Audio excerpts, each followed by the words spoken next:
Hey,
Julie. Hey, I'm early. Hey, that's okay. I think I've got this set where there's no what do they call that? The room that you go into before you get in. It's like The waiting people are room. coming in automatically. So Yeah, I don't know how to set. I know there's a setting, but I don't know yeah, yeah. what Well, the welcome. setting is. Well, thank you. I'm so excited we're doing this. This is I great. am too. So, I was looking at some notes and I just thought, today we're just gonna like go free flow and Stacey's gonna be on hopefully and we can kind of just dive in. I have no idea how many people show up. I mean, I kind of did this last minute and only offered it to people in the audience accelerator that are a part of the Public Speak and Prosper group. So um, it's cool. Cool. Very First time cool. I've tried music. Can you hear that okay? Yeah, I can. Yeah. Awesome. Okay. So, Oh, all right. gotta turn that light off behind me. That is like it looks like the Uh, sun. you know, I thought it was like angelic or something. Oh, yes, that's it. Actually, it looks pretty good. Does it? Do you think? Yeah, you So might just go with like a lower wattage. let me see how it looks if I turn on my ring light though. Is that better? It's so funny playing with how you look on Zoom. Yeah, I actually like it behind. Oh, That well, actually looked pretty good. I'll put it back on. There you go. You can see it on the replay. Yeah. Oh yeah, it's true. It's like I have like a halo, right? That's it. That's it. Surrounded by angels. So I put a poll up just to see Okay. what um what you're interested in. Gee. And it was interesting because people that came into the group, they were pretty split evenly between publishing and speaking. And Mm-hmm. so one of the things that's really worked for me is to be able to incorporate both. And the way that I write is the way that I speak. Mm-hmm. And, especially with the fact that if you're a storyteller like I am, and I don't know if I'd really claim to be a writer. I mean, so, With all your books sitting there behind you. well, it's just, it's a work in progress, Yeah. and you know, I'm excited to share some of the secrets that worked for me. And, this is some of the stuff that's going to be inside of my, like $1,000 997 course. So, and that's kind of like the core of what will be my high ticket offer too. So, Mm-hmm. Cool. I haven't really thought about speaking. I mean, I'm speaking in that I started my podcast, but mhm. speaking on stages, I'm not ruling it out. It just hasn't, Well, been something that's been like, it's just like, I want to do the book and I want to do the podcast. And I have some ideas for more books too. I have an idea to do a nice. companion workbook for, since my podcast is around transformation after grief, like a workbook around working through grief kind of. And then Mhm. also an anthology of stories from people who've been on my podcast, which that would probably not be a super hard book to do because I've already got those all transcribed. So I Mhm. don't know. So Mhm. those are some ideas. And I Those are great ideas. yeah, thank you. And I finally submitted the essay to the memoir contest that I've been wanting to do for several years, which is essentially my book in 2,000 words. So Nice, nice. yeah. Well, 2,000 words is enough that, you can kind of get your point across. Hmm. And, that's the size of the chapters that I've written for all of the anthology books that I've been on. And so it's going to be Okay. a total of 4 anthologies by the end of the summer. Oh wow. Okay. Hmm. Yeah, that was a And good then, exercise in cutting things out, but right. still conveying And the overall feeling. it's really like what one chapter should be. And Yeah. so, if you can think of each chapter of being like like what you'd submit for that particular topic. Mhm.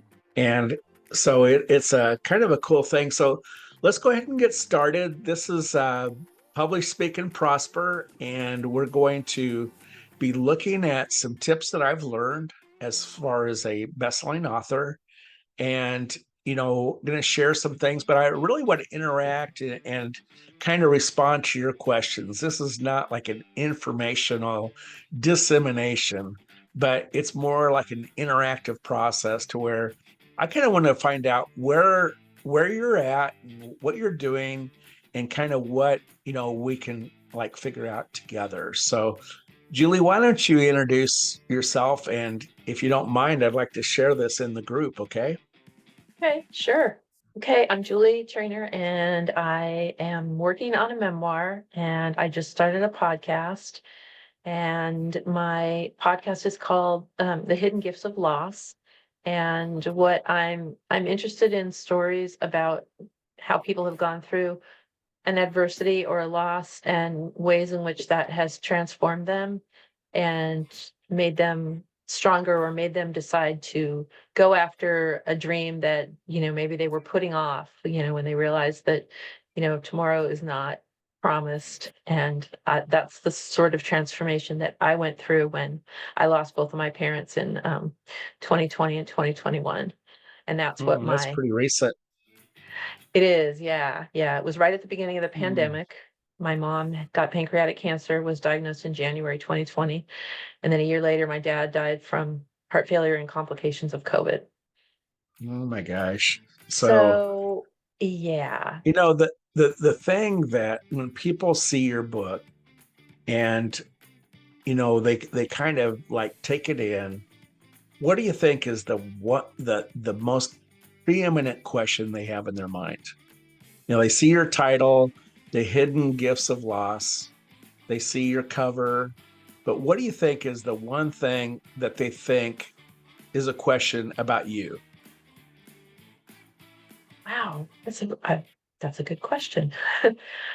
I don't know. Maybe. It's a uh, 3-letter word, Oh, it's a three-letter and it word. has a question mark behind it. Why? Let me write it. Why? Yeah. Why did Yeah, she write this? What? yeah. Okay. In other words, what's the story? And So, so yeah.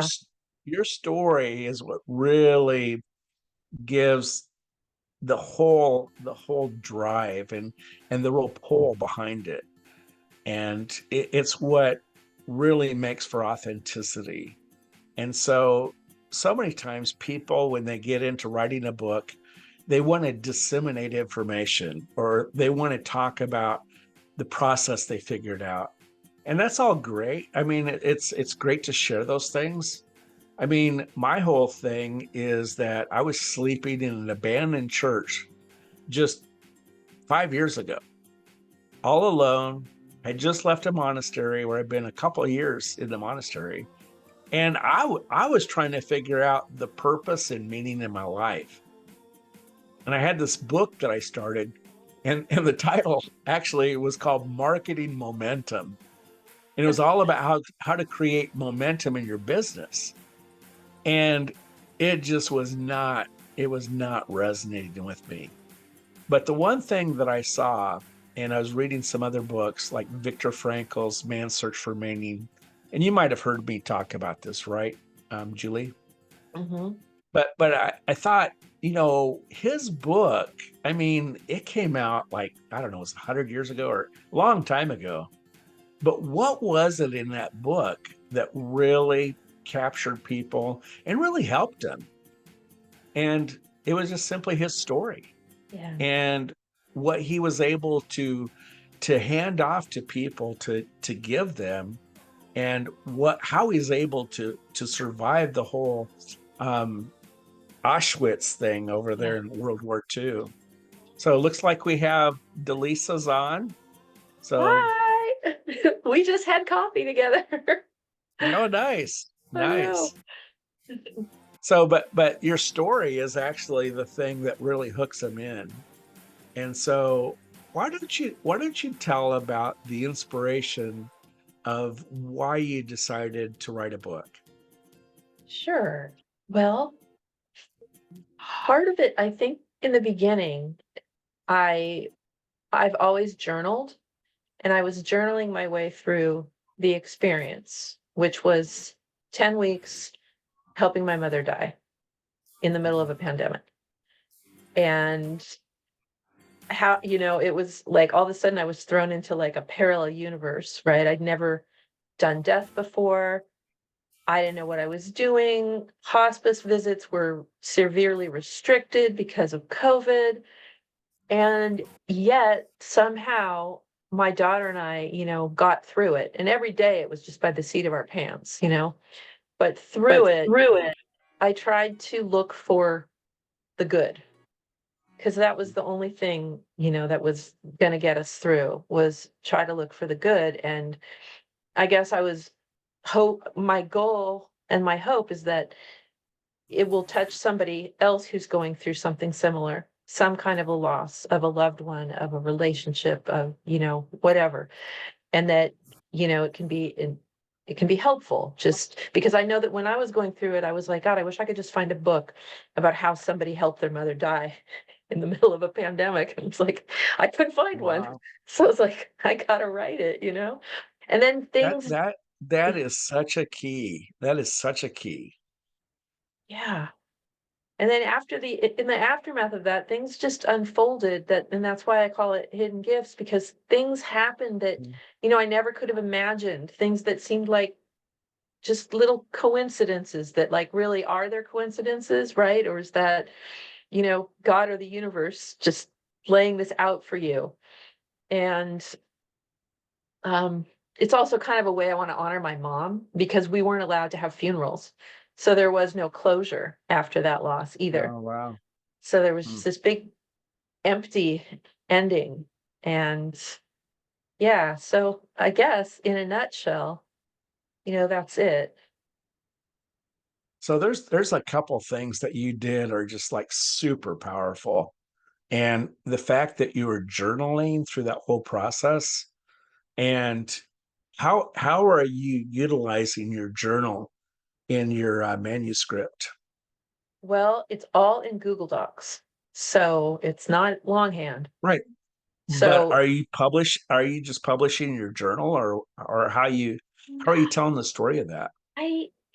and that's such a good question, because I have like all this content. I have the whole story that I've written, and I'm kind of at this point of like, okay, now how do I structure this Mhm. into, into a book? I know the story I want to tell, and I know why I want to tell it, but there's about 50 different Google Docs, and I never thought of really Yeah. telling it as a journal. That is the way that it was written. And then so sometimes I get overwhelmed because I'm thinking, how can I write a whole book? But then when I did this exercise of reducing it to 2,000 words, I was like, you know what? If I can do that, if you can Mhm. write an essay, I believe you can write a book. It's Okay. just, it's focus and structure, I think, That's it. is my That's stumbling it. point. So And it's focus. it used to be confidence, but after being in the audience accelerator, that has improved hugely. That and starting a podcast. Now Yeah, my you're belief is bigger. discovering you're discovering and developing your voice, and so that's an important, really important consideration. And so really, you have the content, Mhm. I do. and the stories that you're using are your own, which I Yes. think is interesting. Um, you could pull other stories in, but that also could be like your second book, or you could have a series of Mhm. how, because some of the things that you'll be pulling in could be like maybe similar, but not completely alike. So Mhm. because sometimes the way that we take care of somebody in hospice Mhm. can be completely different. I mean, like if you have somebody that's really detached and they're not present, and it's just like you're basically dealing with the loss by yourself. Mhm. Whereas if you have like highly interactive, meaningful conversations with your loved ones, then those are things that are the most meaningful. And I know that the last time I spent time with my father, and we were like super close, and he was 89 years old, and I flew out to see him, and it's the last time I saw him was that weekend. But we spent the whole weekend together, and I got there late on a Friday night, and he was like wiped out, and he could Mhm. barely speak. And he goes, come back in the morning around 7:30, because I'm really good at that time of the day. And Mhm. we had the most amazing day, and he lasted all day. It was a February day in Kansas, which is usually winter time. Yeah. It was 80 degrees. We took him out in a wheelchair. We had the most amazing conversation. And I could write a book just about that day. It Wow. was just so powerful. And you Oh, talk about the hidden gifts, because had I not flown out, had I not experienced that, and how many people miss that, yes. They That miss uh, that. that's it, you know? I'd love to have you on my podcast and you could tell me that whole story. But Sure. that's the hidden gift, is that I had 10 weeks with my mom.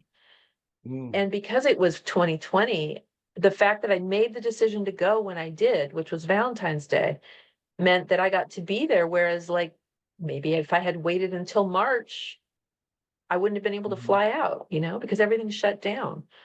And right.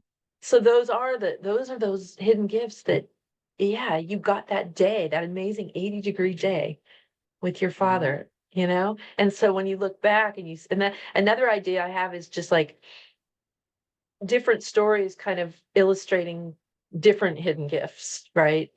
I thought mhm. of that as a potential way to structure the book too.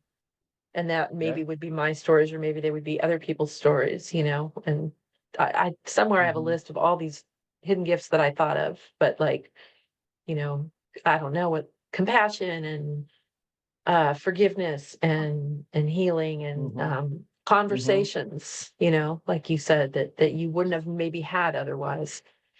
Right, right. So, Delisa, I wanted to welcome you and feel free to, oh, you're already unmuted.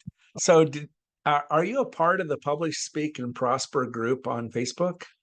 Yes. Oh, Yes. great. Awesome. So, I've got like 175 members. So, it's hard to sometimes Wonderful. I forget who's a part of it. But where are you at on in the book process? Have you already published, or are you writing, or you thinking about it, or where are you at? I published my book of poetry already, Mhm. and currently working on like I told you, working on my one woman show right now. Keep writing, but I'm thinking about, well, because I still have more journals and more writing about maybe doing another book, but that's still up in the air right now about that. So tell us about your one woman show. Is that poetry? It's about my grandma. It's Okay. about my grandma. I want to call it homage, and because it more sounds more like home. And about my grandma and my upbringing with my grandma, because my grandparents raised me. So I just to pay honor to her. Mm-hmm. That's great. So this is kind of like a recollection or a memoir of what you learned or what, your experiences, or why don't you describe what you have as far as a vision for the book?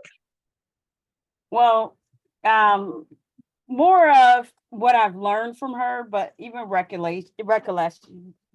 recollections of just just living with my grandmother, funny stories, and just her being raised up in Mississippi and stuff like that. So it was just all of the old school values and quotes and different things, just my life with my grandmother, which was a really good time. I had a good childhood with her. Mm-hmm. Yes. So just to remember all of those times. Mm-hmm. So one of the things that you might want to keep in mind is that when you start to lay it out, is think of it like a movie, Oh, okay. because sometimes these books get picked up as a movie. So I was telling about the time that I had inspiration for my book, and I was kind of lost at the time. I mean, I don't think you were on the call when I was explaining that 5 years ago I was living in an abandoned church, and the book that I had in my mind was Marketing Momentum, but it ended up becoming Death of a Yellow Page Salesman. And so, what was started out was one idea, but what the end result was, it was a completely different thing. And so, you know, how on earth did that happen? And part of it has to do with the fact that I felt like people were probably in a place like I was, that I was completely displaced by Google and was trying to pick up the pieces, and I wasn't doing very well with it. So, here I was, 60 plus years old, trying to figure out what to do with the rest of my life. And I'm thinking, I bet there's a lot of people like this. And so, what I didn't realize is how popular the book would be. Mm, And, the opportunities that have opened up since then. And, it really surprised us with how well the book did. I mean, my publisher came back, and I used Bestseller Publishing out of, they used to be out of California. Now they're out of Florida. But, they had 1,500 authors that they helped, push to bestseller status. That was kind of their thing. And, um, it was back 2 years ago. And when it came out, they said, Paul, your book had unheard of results. And I was just like, what does that mean? Is that good? And they said, oh, yeah, it's good. And it hit bestseller status in 22 categories. wow. And it just was like so wide there wasn't any one niche that it hit. I mean, it was business, it was motivation, it was self-help, it was inspiration, it was what do they call that? Self-help, Christianity. And so, and you have no idea sometimes, what the inspiration that you carry within you is going to result in. But as soon as it came out, I was like, what do I do with this? And, I'd gone to like a couple book signings and I was talking about it. And a few people that know me, they said, Paul, we didn't know you had it in you. And so I thought, I need to speak about this. And so, it's the opportunities to speak about your inspiration about that it's pretty powerful. We got invited to actually speak at a college, a small college in Kansas, and they picked up the book for their entrepreneur program because there's all these like marketing and business ideas in it, but it also has like a parallel of of inspiration in it. And I just talked to the gal that invited me, the professor, and they want me to come back next year and speak to the entire university. And so, and it's a paid gig. I mean, it's great. It pays all the expenses for us to go and Oh my basically God. go on vacation for a couple weeks. And, that's kind of a fun thing that you got good write-offs. So we've actually gone on 6 book tours now. So don't dismiss the ideas that you have. Is that because, the average, do you know what the average number of books an author sells in a lifetime on Amazon? Mm, No. You think like 20,000 on average, right? Maybe Mm, 10,000? Yeah. I have Well, no idea. Maybe 100,000. well, I know let me tell you, big. this study was done by the New York Times. And so, and it wasn't too long ago, it was about like 2-3 years ago. But the number of authors that publish, and this is before AI, because since AI has happened, it's like 2.5 times greater now. Mm. But back, about a year and a half, 2 years ago, it was 1 million people were publishing every year on Amazon. But the average number of books sold per author, or in the lifetime of is between, one more guess, you think 1,000? Sure. Did you see that? 20, 250? Yeah. Wow. I was thinking it was lower than 1 million. Yeah. So it's not the publishing, it's the speaking that leads to the prospering. Well, it's just like, for example, when I spoke at this college here back in April, we had our expenses paid, which was great, which I would have had to sell close to, let's see here, probably about 1,000 books to be able to afford that. Then when I was there, I had somebody that wouldn't buy 100 books for their friends, or no, it's 50. And then I picked up 2 clients that both, for me to start working with a client is about $1,000. And, it's just something that I kind of set that price. And, because I figure if it's worth the time, then, for everybody involved. So, the thing is that the book is like a business card. And it's like when you go fishing, it's like the bait on the hook. And the thing that you don't want to do is you don't want it to like give out your whole system for everything, for what's going on. And like, for example, and this is probably one of the most important things I'm going to share with you today, is this was my first book, but I'm like chapter 13 in this book. And I saw this as an opportunity that I signed up for it, and they said, you can publish this book with us, we guarantee it'll be in the top 10, best in bestseller status on Amazon. And, it was a reasonable, it was like 1/10 of the price of what I paid for my memoir. Mm. And my memoir was $13,000. And so I thought, okay, this book came out 6 months before my memoir, Death of a Yellow Page Salesman. Mm. But the book hit #1 internationally in multiple categories.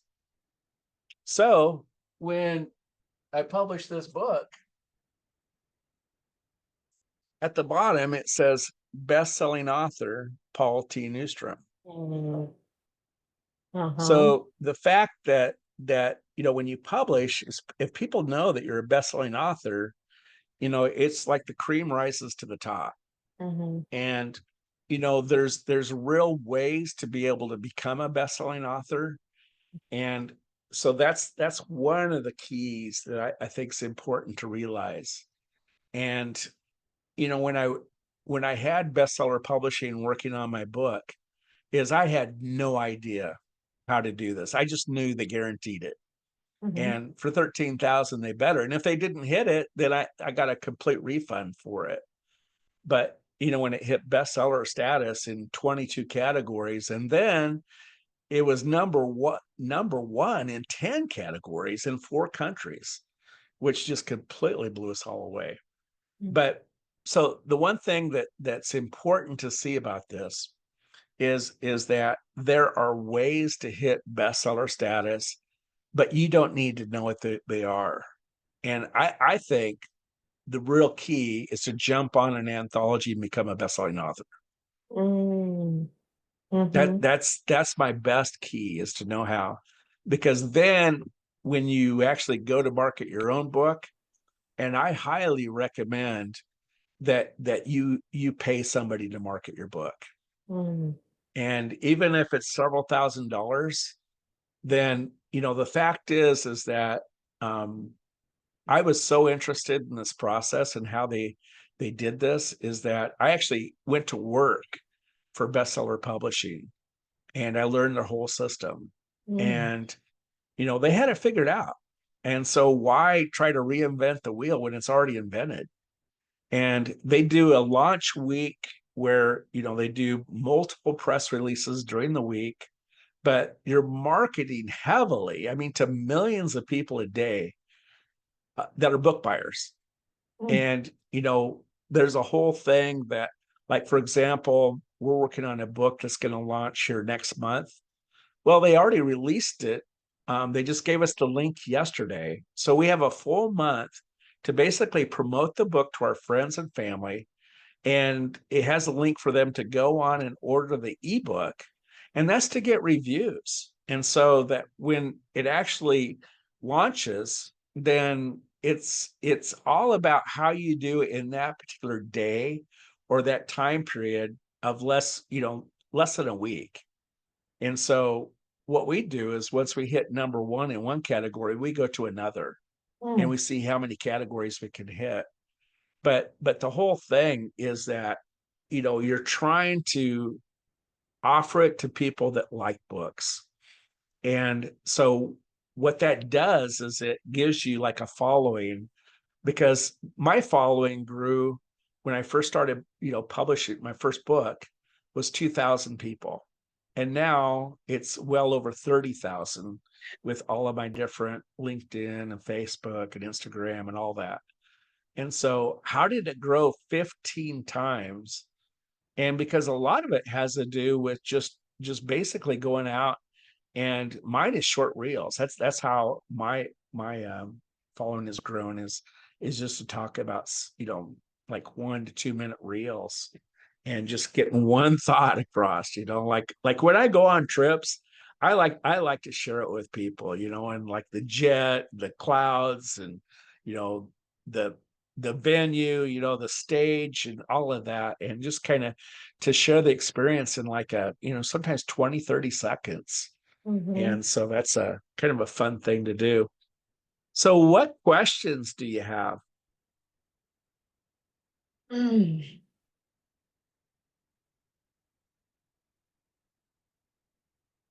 So when you do the publishing, do they do all the marketing and all that for you, and they do like all the Yeah, footwork? I don't do it. I hired it out, and I've had different people do it. And I just find that they have it's already figured out. And, but the thing is if you jump onto an anthology book, then that's all set up. And what's cool about it is that my publisher has allowed me, he said, he goes, I don't want to do this anymore. But the people that I have that are doing anthology books that's only the people I'm going to work with. So it allowed me to say, okay, if I want to do an anthology book, or if I want to offer, like Julie, if you want to do an anthology book, let's do one together. It's the whole system's done. And Yeah, so, that was my we next we can question. How do you get in an we can anthology book? we can do like a whole, working together with that, as long as it's, subject that I agree with. And so some subjects like tarot cards and new age stuff, I have a little bit of problems with, but you know, so that's kind of it. But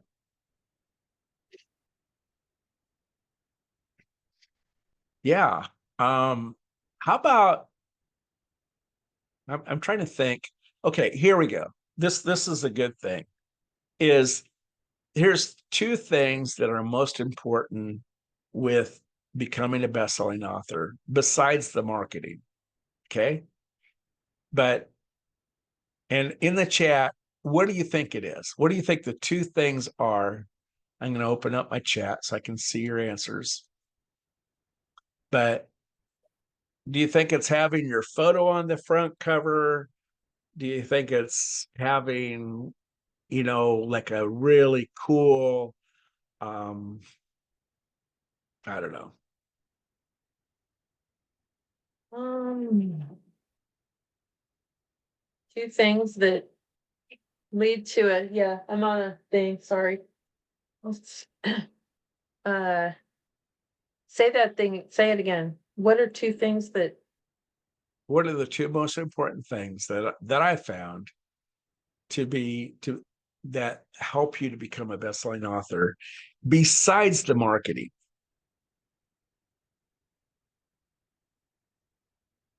How about if I just tell you? That was my guess anyway. Okay. Is there anything about this title that captures your attention? Um, a Yeah, lot. yeah, but it reminds me of the old movie. Yeah, the type style? Yeah, like an old, yeah. The death of the Okay. salesman too is Yeah. kind of is famous. Yeah. Then is Okay. it because it says best-selling author? If you That already kind of helps. mentioned that. That doesn't hurt. And so, you know how they say that don't judge a book by the cover? Yeah. They do. They actually do. Yes. And so it's all about what captures your attention. Mhm. So what's the best way to create a really good cover? Mm. I don't know. I just did a short, like 2-minute video inside of the publishspeakandprosper.com group. And I went to Costco and I showed what I actually did to get the inspiration for this cover. And I went, how you guys have Costco's Yeah. or Sam's Club or whatever, Yeah. Mhm. but they have like the book table where they have, like, I don't know, hundreds of books. Mhm. And I found that if I go to the bookstores, it's just too much. Mhm. It's too overwhelming. They don't have them flat. And I love having them flat because I'll just scan them and I'll look and see what grabs my eye. Mhm. And it's really individual, Mhm. because what will grab my eye won't necessarily grab your eye. Mhm. But I knew that I wanted a black cover. I Mm. just knew it. And my publisher thought the best day to publish this on the air was Halloween. Ah, on huh. October 31st, Yeah. and I was just like, whatever. But the thing is that I was thinking, okay, what do I put on the front? I didn't want my picture. I just thought, that's not it. Mhm. But I knew it was like old fashioned. And one day I saw this type style, and they were offering to buy this series of like this vintage type styles for $30. So I bought it, Mhm. started playing around with it. But the thing is what I came up with and a professional artist came up with was like, I wouldn't say 10 times better, but it took it from like a 7 to a 10. And one of the things was just this little white line right at the bottom. Hmm. They added that, and then they were able to get the picture, and I already had that picture done. And then they put the little bestseller thing here, and and then the the whole thing with because you don't have just your title, but you also have your subtitle. Mhm. And a lot of times your subtitle can pull in, but the actual name, because you have your art, you have the cover design, and then you have the title and the subtitle. So I would say that besides the marketing, it's 90% of it. It really Cover. is. The cover. The cover, the Wow. design, and the title. Like there's Wow. this one book that I think the title is just it's one of the best titles of any book I've ever seen. And it's by Malcolm Gladwell. And it's just a one word title, Outliers. And Hmm. I'll tell you that just grabs you. Yeah, It's it kind of like does. one of those things and it's kind of like one of these words that never gets used. Uh-huh. But you want something that's going to be really unique in the marketplace. And Huh. what I like is I've found software that I use, and I use it with my clients, and it just helps me to know what are people looking for. What are the keywords? What are the things that whether it's grief or whether it's marketing or whatever, is that what are the terms that are really pulling, and how many books are they selling? Because that's the important thing. And what categories are really strong and competitive, to where Mhm. it's going to take like 1,500 books to be able to hit bestseller, where other ones it only takes like 50. Hmm. So those are important things to know. Mhm. And you can rely on your publisher to do that. But I'll tell you, the real problem that's in publishing is a lot of people will rely on the traditional publishers, Mhm. and their whole system of the way that they market and sell books is they're really selling the authors on to get as much money as they can from the author, Mhm. and will not will not guarantee any results. Some will, and Mhm. some are pretty good, but I'll tell you, do not publish a book unless you have 100% rights to the royalties. Don't Mm. ever give that up. Mm. Don't ever publish, Mm. through where they, like there's X pub. I don't know. It's there's a bunch of them out there that it's published under their Kindle KDP account, Mhm. and if you ever want to publish it somewhere else, you can. I mean, they Oh. basically own your book, Oh, wow. and you may get it for like $300, and they may even say, "Oh, we'll guarantee bestseller status for it." But a lot of them don't. They charge you at least a couple $1,000s. But there's so many good ways to publish inside of Amazon under your own account, and then you can work ways. But do you know what's his name? The guy who did the Rich Dad Poor Dad, Kawasaki. Mhm. Is Yeah. it Robert Robert Kiyosaki? Kiyosaki, yeah. Mhm. He actually ended up publishing through a traditional publisher, and they um, were told they had to buy 3,000 books. Oh. So he had 3,000 probably 2,750 books in his garage. He probably sold the 250, right? Whoa. To his friends and family. So they had boxes and boxes and boxes of books. And you're just sitting on them. I'm like, what do I do with them now?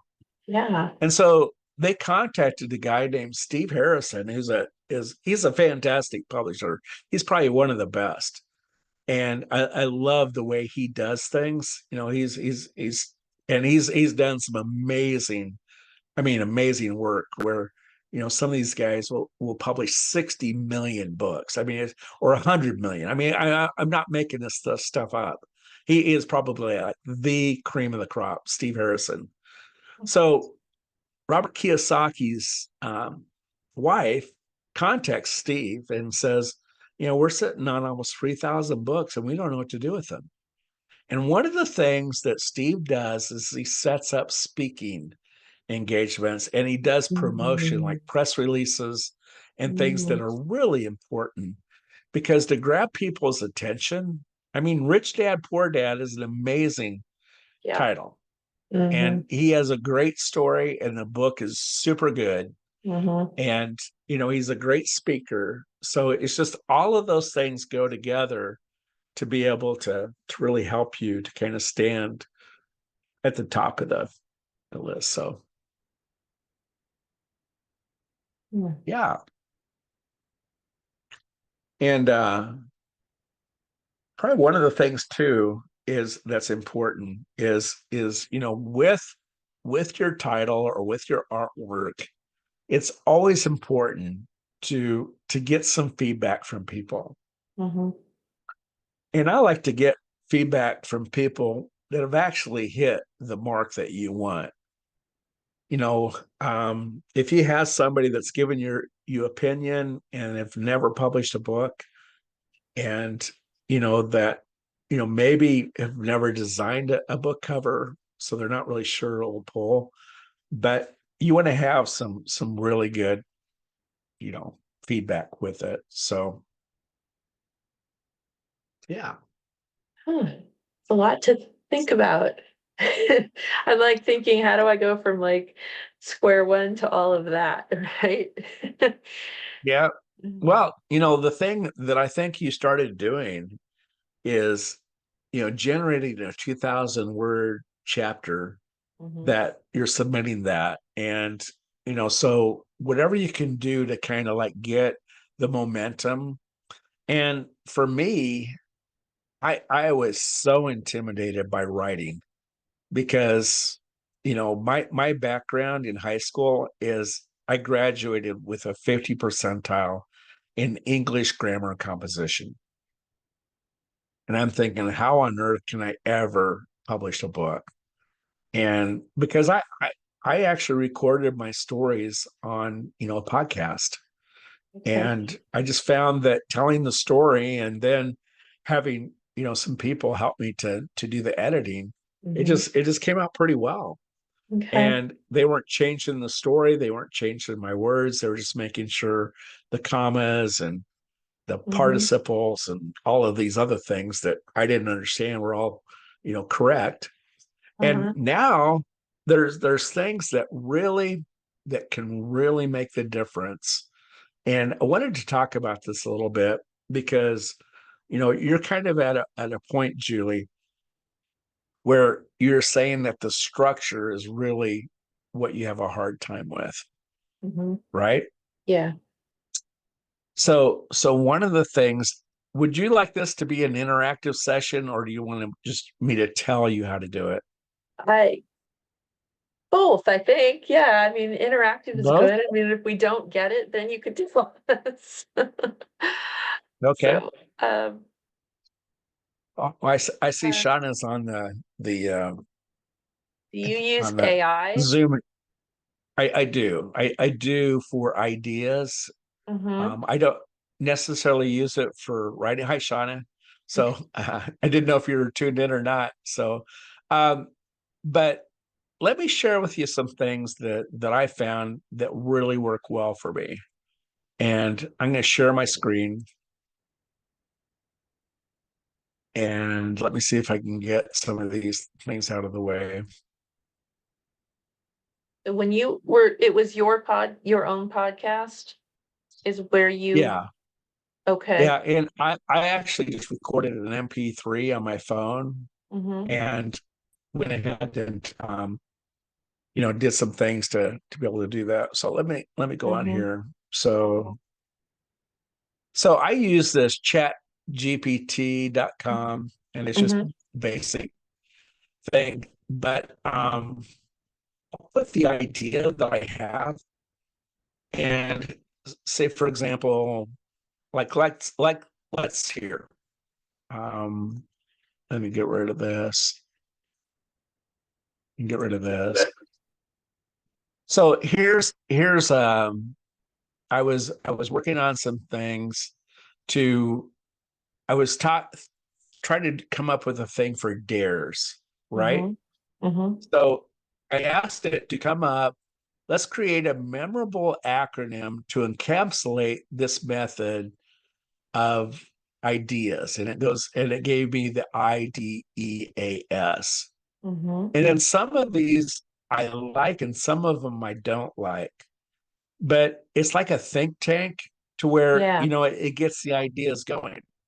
And I thought ideas doesn't really communicate, but I like, doing dares. So dive Mm-hmm. into the concept, acknowledge key insights, respond and validate the responses, encourage discussion, and set up an activity. And so those are things that when you're trying to come up with, like to be able to put things in a like a process or like bullet points, is I find that it's really good to organize the whole thing. Like this is a really cool story. Is right before we left for our last tour, which was the beginning of June, which is just last month, Mm-hmm. is I had a deadline for a submission for an anthology book called the Course Creators Playbook. Mm. And I was struggling with it because I'd never created a course. So what am I going to write about? You Mhm. talk about imposter syndrome, right? Yeah. So what do I have to offer? And it was something that they invited me to write on this, and it was actually a free offer. I mean, it didn't cost me anything. I just my Mm-hmm. time. Mm-hmm. And I'm thinking, okay, what do I have to offer on this? And so I went on to Chat GPT and I said, what is the number one thing that course creators struggle with in coming up with their course? And you know what Mm-hmm. it said? Mm-hmm. It was knowing that their stuff is good and that actually people will actually show up. Ah, wow. And Huh. so I'm thinking, okay, what story do I have in my life? And so I just talked about the fact that, you know, if you've never created a course, then I understand where you're at, because I actually started creating a course just like 7 days prior to me writing about this. And I went on and I wrote down on just a piece of paper. I love to write all my ideas. I like to handwrite. I don't type them, but I Mm-hmm. handwrite the ideas because it just starts flowing. Yeah. And I put down 36 tips or secrets that I had as far as everything I've learned about becoming a best-selling author. And then it kind of had a progression to it that I Mm-hmm. organized it. And so I'd put some of this information into Chat GPT just to see, how it could be organized. Mm-hmm. Well, it came up with something that was kind of like real scrambled. Mm-hmm. And I said, could you put this in the steps where it follows like successful writing something? I forget what it was, but it organized it and all these Acronym. things. And some of it, I had to change the word. I said, I don't like this word, but it organized it. Then I hired a guy on Fiverr I said, I'd like to have this done in 4 days. I think I paid him $35. And he came up with all of the slides for the whole thing. And I thought, oh my gosh, this is amazing. And so it's like a perfect webinar lead in for like a master class. And I'm thinking, okay, this is the start of a course. Yeah. I mean, this could be a course. But the thing is that if you've never created a course, the number one thing that you struggle with, and it's what I felt, is I felt like an imposter. Mm-hmm. Who am I to teach about, you know, creating a course when I've Mm-hmm. never done it?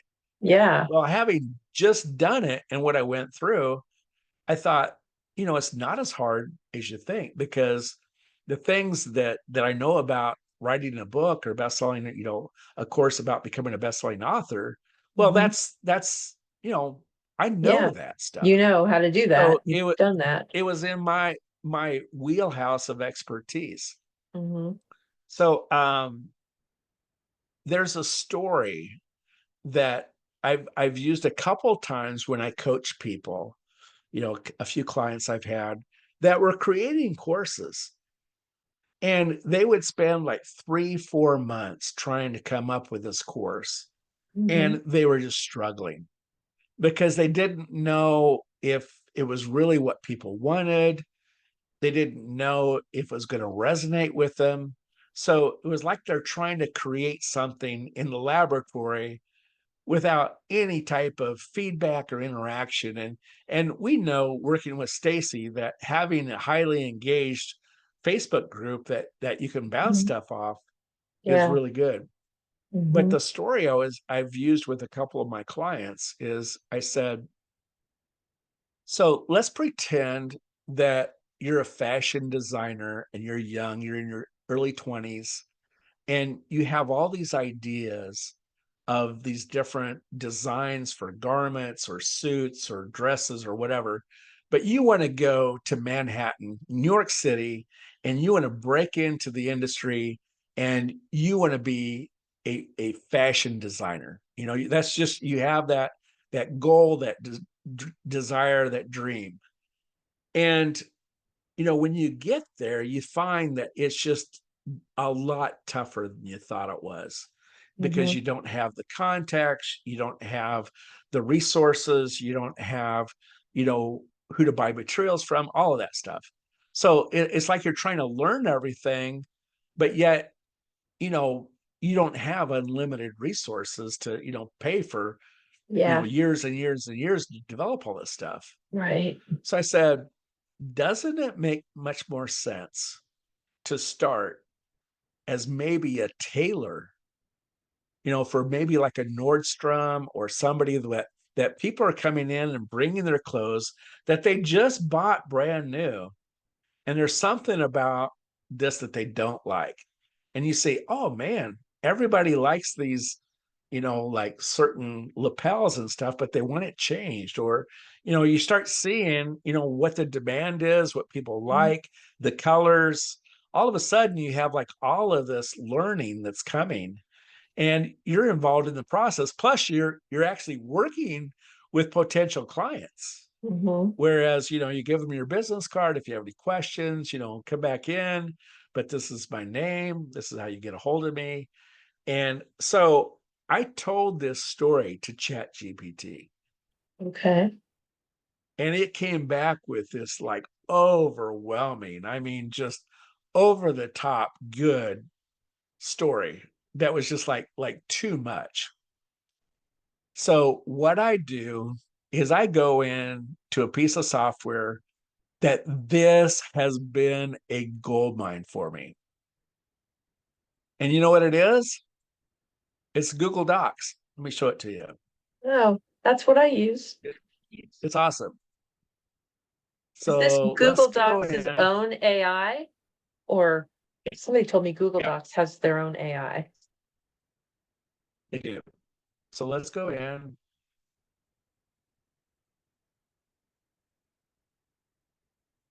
Let's see, drive.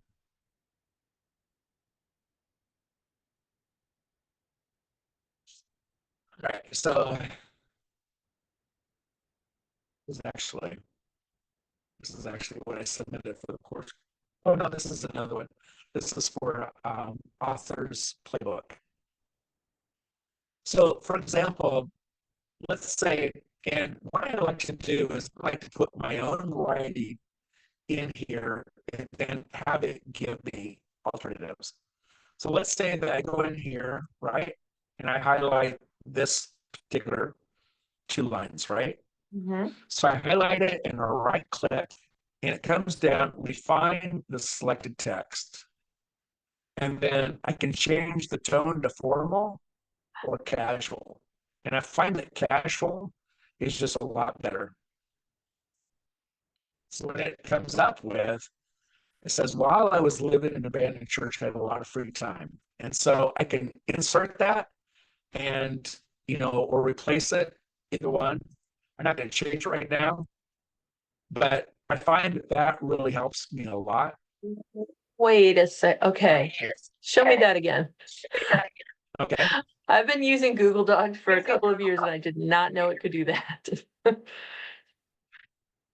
So you're right here, you Yeah. highlight, Uh-huh. right click, Okay, refine the refine. selected text. Right? Okay. This is new. And then what I like to do is go down to custom right here. See that? Yeah. I click that and I just rephrase. Oh my God. So this particular paragraph right here is the entire cornerstone for this whole chapter.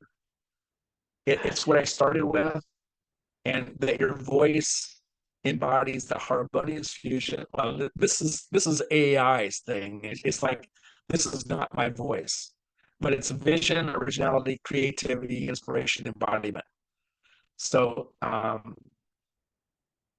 and then what I like to do is there's an anti-plagiarism software too. These are the two things. These are two tools I use. And it's called Word.ai. Okay. It's like $17 a month. Oh, wow. And you go in and you can try it for free. Okay. But I basically pay for it when I'm going to use it. Like I'll have a writing project, and I just go in and do that.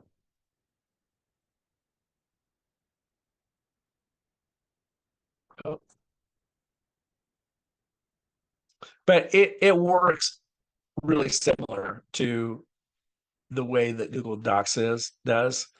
But what I like about it is I can ask it to do like 1, 2, 3 different versions to rephrase it. Okay. And you can actually take AI stuff and put it in there. But to me, that's not very original. Mm-hmm. But if I'm stuck, if I'm like totally stuck and I just cannot like figure it out, then I put it in there. And it's just like it just has like all these different ways to do it. And I actually find that Google Docs is good enough. But the thing is I don't know if they're like pulling stuff from another author and stuff. So I actually pull that, and it's been pretty good. So is that what the word AI does? Is it it like detects whether this is somebody else's work or It not? actually And gives you a percent. It gives you a percentage as far as how original it is. Okay. Let's see if I can find it. I think it likes the fact that I'm actually on it right now.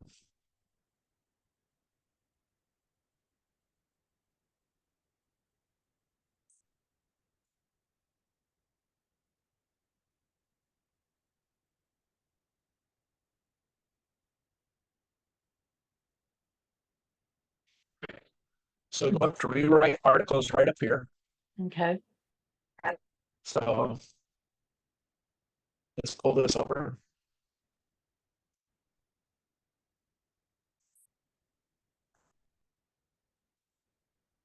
So let's say, I just, instead of doing a whole thing, I just do one one paragraph at a time. Okay. Like let's say that I just don't think that that's very good right there. Top 4 fears for author speakers now to overcome them, right? Uh-huh. So I put it right in here. Mm-hmm. And let's say that I want to have four different rewrites. Okay. Okay. I just go in here. Okay. And then what I do is I take each one and I put them below.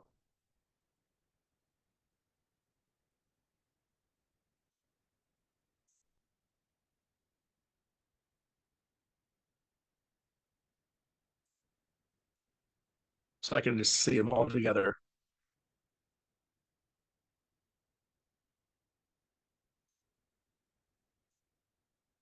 Does that make sense? Mm-hmm. Yep. And then I just look at, okay, it's used top 4 fears.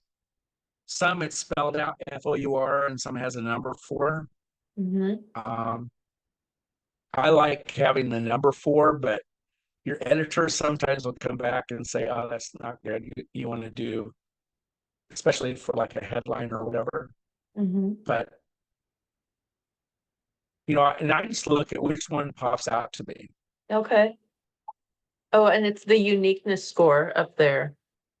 75%. Does that Right. mean that? So that would be good. So, Like, I mean, a higher percentage of being unique would be favorable, right? Making yeah, sure I right. interpret that correctly. Okay. So I can go over here to avoid AI detection, Okay. right? And I'm going to put my favorite one. I picked the shortest one Mm-hmm. and just see.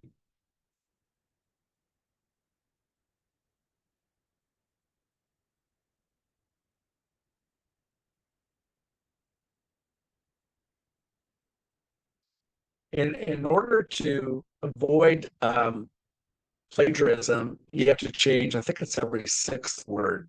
So, Okay. so it came up with the same thing. Mm-hmm.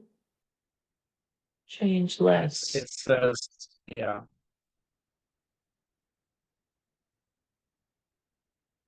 And then if you really are not sure, like when I was picking my title, how to get the yellow paint salesman, I wanted to see if there's anything out there. Now this is pretty generic. So here you go. And this way you can actually see who's written stuff about it. Mm-hmm. But to me, it's been a really, really powerful thing. Mm-hmm. And Yeah. I'm not going to share this video. If people don't have the time to come in and be a part of it. So so for all of you that are part of this, Yeah. Shauna, Delisa, Julie, you've been given probably the biggest breakthrough I've had. Wow. Thank you. I actually sat on my manuscript for 2 years because Yeah. I just didn't know if it was any good. Uh-huh. And I gone through 12 edits Mm-hmm. because it just was a struggle. I had no organization to the book. I Uh-huh. didn't. And one of the things is I could have signed up for somebody to ghost write my book, Mm-hmm. but it was twice the price. I mean, it was like Yeah. $25,000. Yeah. Mm-hmm. And but the thing is I had like 60 stories that I wanted to tell inside of my memoir.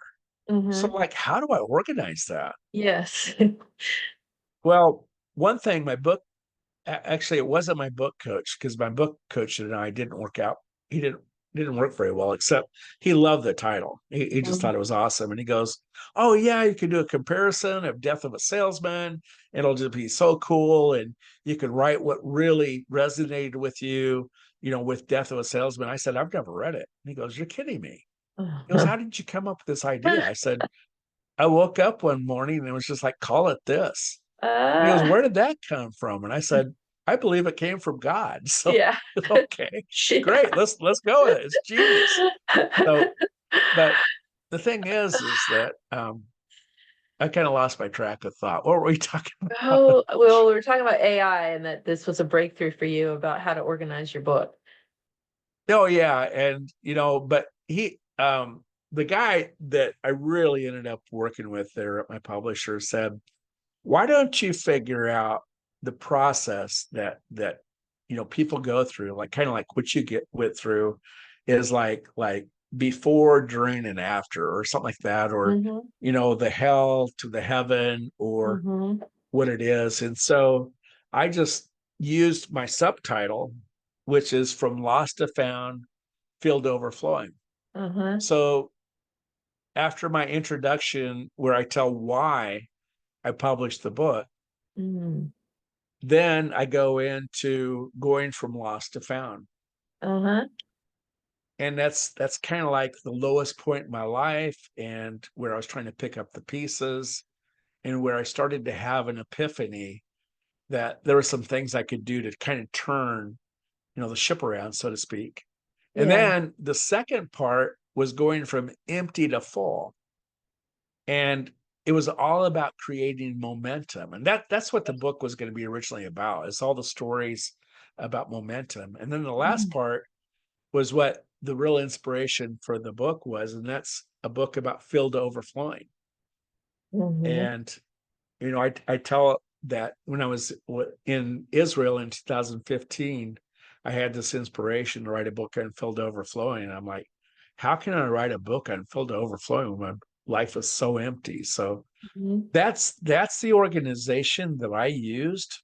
Okay. And thankfully, I didn't have AI when I did this. I mean, it was a ton tougher. Yeah. I mean, it took me 7 years to actually, from start to finish, to write this book. But the last two were the worst. The last two were the worst because I really didn't know what I was doing. Yeah. Wow.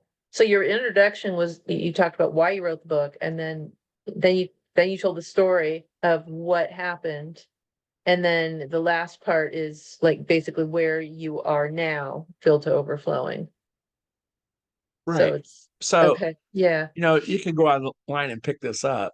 Yeah. But it's also, it's $9.99 for the ebook, and it's like $21 for the paperback.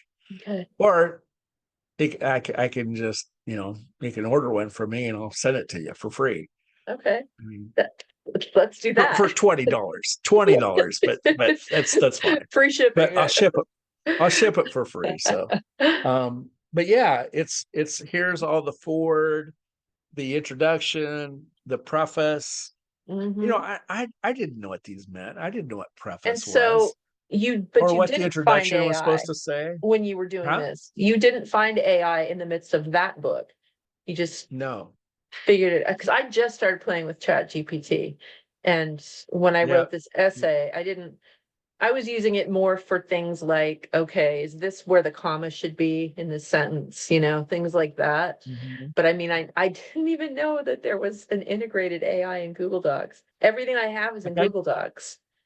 I didn't have AI for this book either. Okay. But I did have it for this.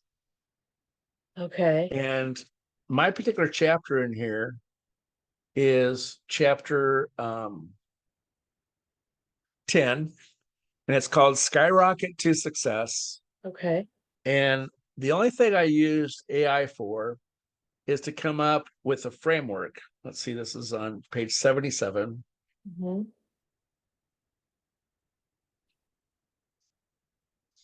And it's all about creating speaking platforms for you to share your book. And I found that having a podcast and to go on your social media is you can actually share your stories. And then by this time, my following had jumped 15 times. Wow. And this is your first book. No, this is actually the third one. Oh, But this okay. is my first book where I actually used AI to help me. Oh, right. Okay. Yeah. But I had figured out, I had found this anti-plagiarism software. Mhm. Oh my gosh, what a difference. I actually, from start to finish, did this whole thing in 3 days. What? I purposely waited to the last 3 days. It was due, and I came in and did it. What? Oh my God. So it starts out, and I tell this story about my whole inspiration of Skyrocket to Success. Why do I call my podcast Skyrocket to Success? And that is, it's kind of a well-known thing that when you NASA blast a spaceship into outer space, it takes 90% of the fuel just to get into orbit. Oh. And so, when you're looking at launching a best-selling book or whatever, is that you got to know that everything's up front to be able to hit, to where you can knock it out of the stratosphere. Okay. And then I tell some of the stories that, like this whole thing about, that over 1 million people publish on Amazon every year. The average number of books is sold between 250 and 300 for the lifetime of the book. Mm. But I wanted something on the inside that the solution, and what really helped me to build my whole online following, was having a speaking platform. Okay. And most people think, oh, that's a stage, you get invited, they pay you $5,000 Yeah. and you speak to like 300 or 500 or 50 people, however, and that's your speaking platform. I got two speaking platforms on Facebook. I Mm-hmm. have 2 profiles just in case I get kicked off of one, and I have another. Okay. I have LinkedIn, where Mm-hmm. I joined in as a premium Mm-hmm. member, and Mm-hmm. I went from just posting like stories and sharing things. Yeah. It grew to 5,500 just in a matter of a couple months. And but Wow. the whole thing is I wanted to be able to have some kind of an acronym on the inside. Mm-hmm. I guess I did that with the other book, the author playbook. I can't remember my books. So, and then the So other speaking this platform is, was your podcast. Is that right? yeah, Yeah. yeah, podcast. And I love Instagram. I love it, Mm. but I only have like 300 followers. But I love the fact that I can do it on Instagram and it posts right over to, you know, it's my personal profile Facebook. that I have with Facebook. And then I Mm-hmm. have more of a public profile Mm-hmm. that's set up as a public figure. And oh Mm. my gosh, I was getting at one point 250 friend requests a day. What? Yeah. And it's up to right now. Let's go take a look. Take a look at it. Is it, is that because you set it up as well, you are a public figure, but is that why you got so many? Because you set it Yeah. up in that particular way? Is that like part of the Yeah. algorithm or something? Yeah, it helps. It's this one right here with the picture of my books. Oh gosh. Let's see here. The name, are you still doing your podcast? Yeah, but But not as I had so much. many projects. I don't What's think it I can get called? into this one. What's your podcast called Sky, again? Skyrocket to Success. Okay. Yep. But I can't get into it for some reason. Mhm. I probably changed my password. But it's right at 15,000 for Wow. just under Paul Neustrom. Oh, I'm not sharing, am I? I thought I was sharing. Okay. I've got an Instagram, but I haven't done much with it. So Right. like Right. it's just there's so many things. Ever since I jumped into Stacy's orbit, like Mhm. it's all wonderful stuff like this, like getting to do this with you. It's like great, but it's like I tried to do that Instagram thing that Michael did, but my brain just couldn't like What get happened into to that him? one at the It's like time. he I know he disappeared. disappeared, didn't he? Yeah. I Yeah. know. It was weird. He was everywhere and then he just gone. Huh. Wow. I wonder if he was just a kind of a temporary member with Audience Accelerator or something. Yeah, maybe. Maybe he just wanted to do, maybe he did his workshop and now he's just working on like refining it and just jumped out of the Could loop. I be. don't know, but wow. Okay. So my mind's pretty blown right now because of finding out that there's a built-in AI in Google Docs because I've got, I don't know how many Mhm. thousands of words are in there. And a lot of it is first I went through it and I separated what seems more like a journal entry to versus what seems more like, you know, a coherent part of the story kind of thing. So I've Right. got it divided out now in that way because there was just so much in there that it was overwhelming. And every time I went in, I would just stop. I kind of walked away from it for a while too. Before Find Your Voice, I had kind of walked away because it was like things started to feel normal after all that death. And I was like, you know what? I'm just going to enjoy having just a normal going camping and just doing a normal thing. But then it just calls to me, it's just like, no, you have to tell this story. It's bigger than you. This needs to come through. So, Mhm.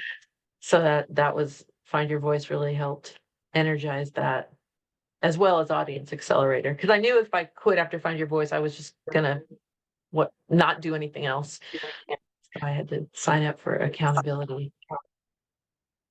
And it's fascinating where this is going. So, Oh, I know. I know. It's just amazing. So let me see if I can get back over here. I want to show you something else because actually remember where I used AI to help me because I had this idea for this voice framework, right? mhm, And this is for the book Author's Playbook. okay. And I don't know if I told you, but author code ended up Uh-huh. going number one in all three categories the day before the release. What?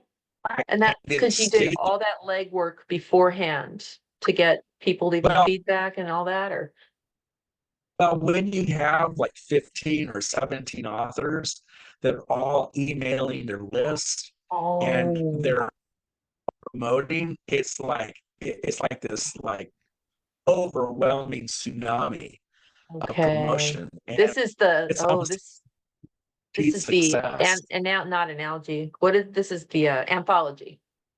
That's what you did this in? This is the anthology? Okay. Yeah, this is part of an anthology book. And then I have a really super long title, but this is inside of Author's Playbook.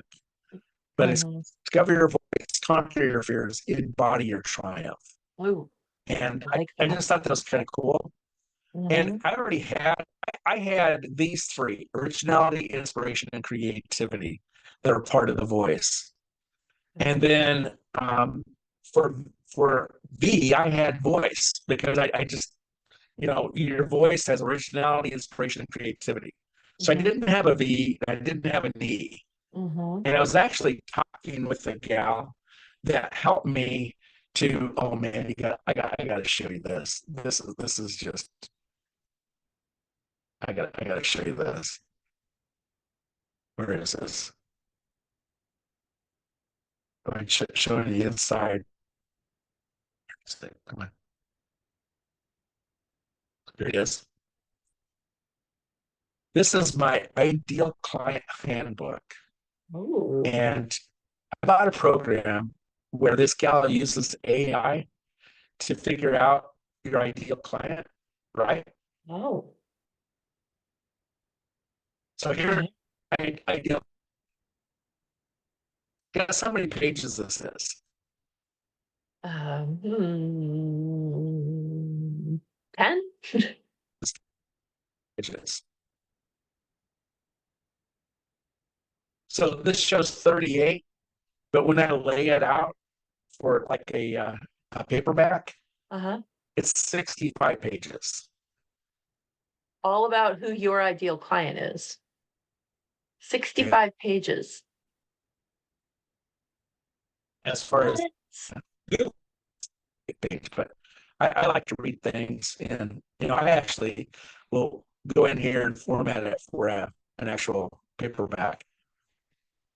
You guys know how to do that? No. Okay, you go in here, you have to highlight all the text, right? Mm-hmm. And then where's the tools? But it's a 9x6 or 6x9 Okay. is what you do. Headers, let's see. Where is that? I can't find it for some reason right now. Mm. But you just set the borders or the margins as a Okay. 6x9. Okay. But I actually did a podcast with this gal, and I just released it of this ideal client handbook, and Okay. it's a thing. So back to the story is I was talking to her about this, and it was in that 3-day window that I used that when I start and when I finish. Mm-hmm. And while I was talking to her, it just came to me is that your voice embodies your or actually has your vision. So it's the clarity that gives you your purposes, your values, your impact, and it's in order to deliver a transformative speech or whatever. And but while I'm talking to her, she goes, "I know what the E is." And I said, "What?" And he goes, "It's what you embody." And I went, "Oh my gosh, that's amazing." So that really wasn't AI, but this is AI. Because I asked it, I was saying, give me another thing that VOICE stands for. And I actually put all of this stuff in. I put all this stuff in and I said, give me another way. Mm. Came up, put that back into the that other piece of software, that word.ai. And that just came in. That was pretty amazing. But and that checks the plagiarism and all that. Mm-hmm. But it's down to how comfortable do you feel about using like AI generated content? Mm-hmm. And now Amazon actually makes you sign a thing that none of this was written by AI. And the Huh. thing is that if it's actually written by AI, that's a different thing. Mm-hmm. So I tried something just to see what would happen. Mm-hmm. So I put all of my information from author's playbook. I Uh-huh. put the whole chapter into AI. I said, write me a book on a different subject using this content, the voice framework for course creators playbook. And it came back with the most generic, like glossed over, just like nothing. It was a Uh-huh. nothing burger, so bland. It's just nothing to it. No stories. I thought, there's no way. And so that's when I thought I have to go back to the drawing board and, figure out a story. Now, one of the things about telling a story, and this is another good key, is doing a thing that's called open loop. Mm. And an open loop is where you start to tell the story Mm-hmm. and you get them hooked. And you'll see it in my writing a lot. And Mm-hmm. it's something that I learned from my publisher with Bestseller Publishing. Okay. And he's a great guy to follow. I mean, you can like listen to all his stuff. He has workshops and Okay. they're free involved in. His name's Rob Kosberg, Kosberg. I'll put him in the chat. Okay. But it's Bestseller Publishing. And if you go with him, let him know I sent you. I don't get an affiliate commission. I used to, but Oh, not yeah. anymore. But he's with Bestseller Publishing. But he Okay. talks a lot about this open loop Okay. and actually do it on stage too when I'm Mm. speaking. Mm. And so, even when I talk about the fact that 5 years ago I was living in an abandoned church, searching for purpose and meaning in my life, and I just had this book within me that I wanted to finish. And then I'll go into like, maybe you've had a time in your life where you've gone through a similar thing where you've had a loss or you've had a traumatic event that you just didn't know how to pick up the pieces? Well, I've already started the open loop Mm-hmm. because I Yeah. started Yeah. with that thing, Yep. but we want to come back to the abandoned church, right? And now we're all thinking, wait, he was in an abandoned church. How did he,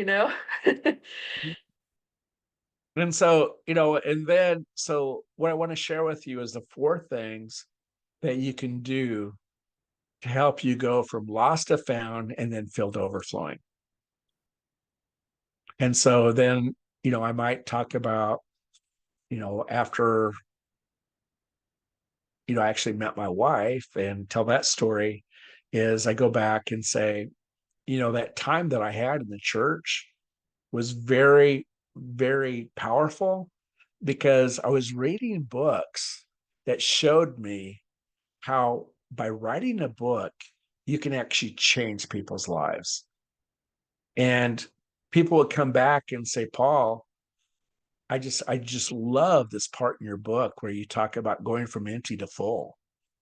This guy was like 84 years old. He came to me after a service on Christmas Eve, and we're sitting having coffee and cookies like a midnight, Christmas Eve. And he goes, Paul, I heard you're an author. And I said, yeah. And he goes, I just, really having a hard time with, I lost my wife a year ago, and I'm not picking up the pieces. I said, let me grab a copy of my book and give it to you as a Christmas gift.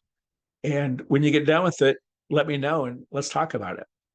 He calls me 3:00 the next day and he goes, Paul, I'm done.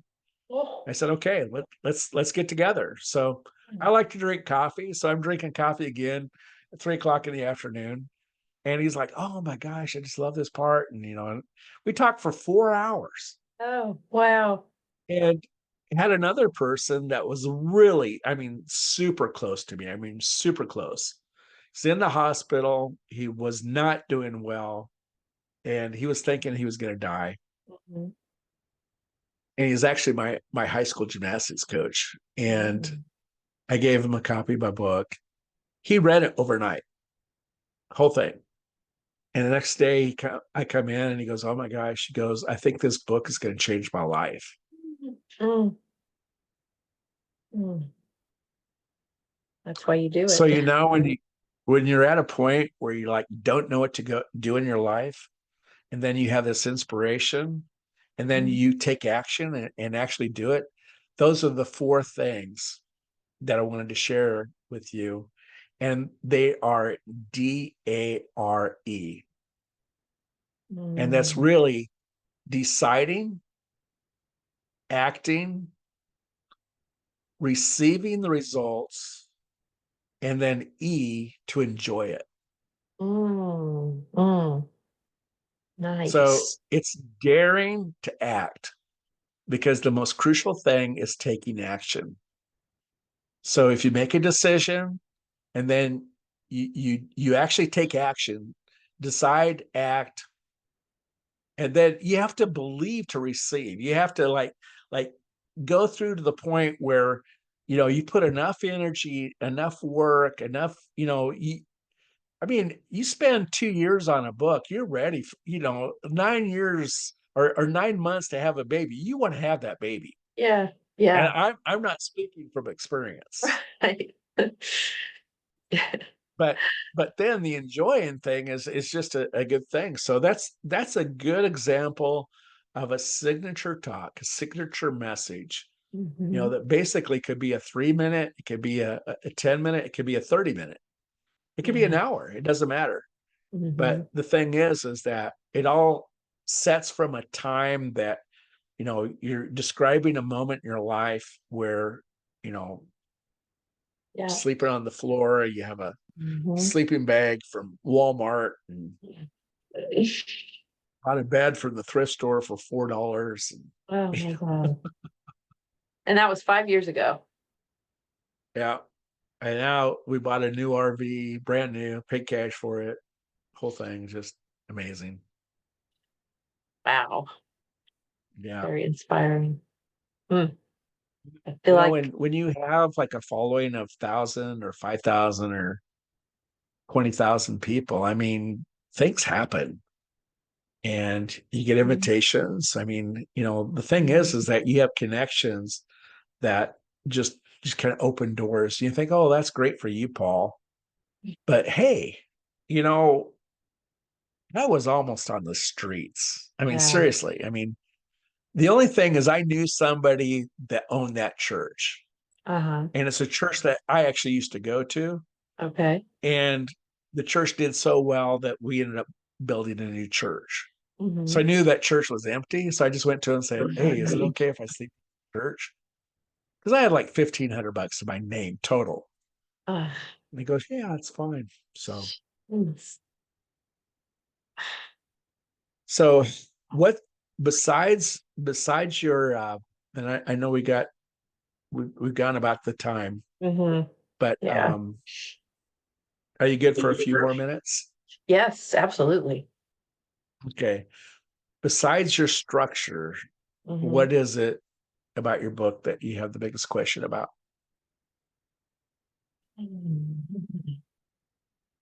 To think. I feel like you've given me so much today, like, but You know what the hardest thing that I struggled with? just freaking sitting down every day and doing it. But what Well, for you? yeah, I actually think you have the content already. If Yeah, I you have the do. journal, Yeah.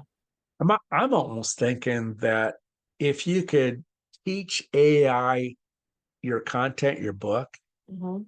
and you got to do so in a way that you talk to it like a person and Okay. say, I want you to understand, what I've done, and I want to bring you up to speed so that you can help me Mhm. do the framework and the outline for this book. And so, what I'm going to do is I'm going to give you all of my content piece by piece. And then, I want you to learn this. So, don't be doing a lot of other stuff. Don't be like pulling other clients and, like confusing, and I actually like to name. I actually named my AI. So, Yeah. mine's Thor. Ah, I love that. That's awesome. So, and the thing is that, and I say, that's really good. I like that. However, what I'm looking for is more like this, or, I really want to emphasize this. And so, with the whole thing is that if you have like a 3-step or a 4-step process, and you don't want to teach everything that you want to do, is you just want to take them from like step A to Z.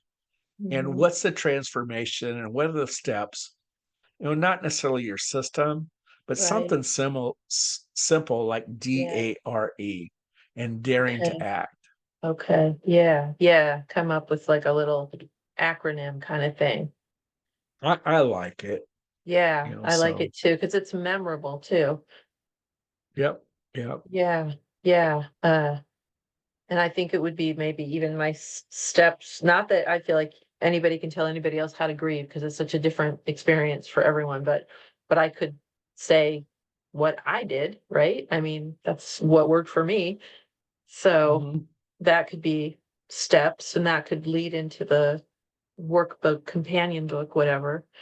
Um, So one of the most powerful things was when you're writing is to do like where I did that transition, like you're describing, the fact that you didn't know what you're doing in this what do they call that? Not homeopathic, but the end of hospice. your life stuff. Yeah, into the Um, hospice stuff. hospice, yeah. Huh? And that, just paint the picture of the hell, or Mhm, the pain that you're in and mhm, not knowing. mhm. And maybe you've been in a time like this, or where you actually take it from you and share it with them and invite them in to experience that story. And the more you do that, And the thing is you have to have an enemy. This is Mhm. so key because you're fighting the enemy together. Yeah. And maybe the enemy is just loneliness There, and there's, isolation. yeah, cancer was the enemy in this case. And Right. there is kind of an enemy in that my father was in no way helpful. He was an abusive person. He made everything worse. And then at the end, there's a moment where I have this moment of standing up to him, taking back my power, and um, transforming and even having compassion for him. That was a really pivotal part. So there is a villain, if you will, who I end up having compassion for when it's all said and done. So I don't know if that works So as the so the enemy real or if break there needs to be the another real enemy. break the real breakthrough is forgiveness. Yes. Yes, it is. Mm-hmm. Yeah. Because the thing is that it locks you when you have that anger within you, Mm-hmm. and it just locks you to the point where nothing else can happen. Mm-hmm. And It's the fear. biggest strong. It's the biggest stronghold of the Yeah. enemy. Yeah. Yeah. It was fear. And this fear was like kind of all kind of went away in this one pivotal scene in the Mhm. experience.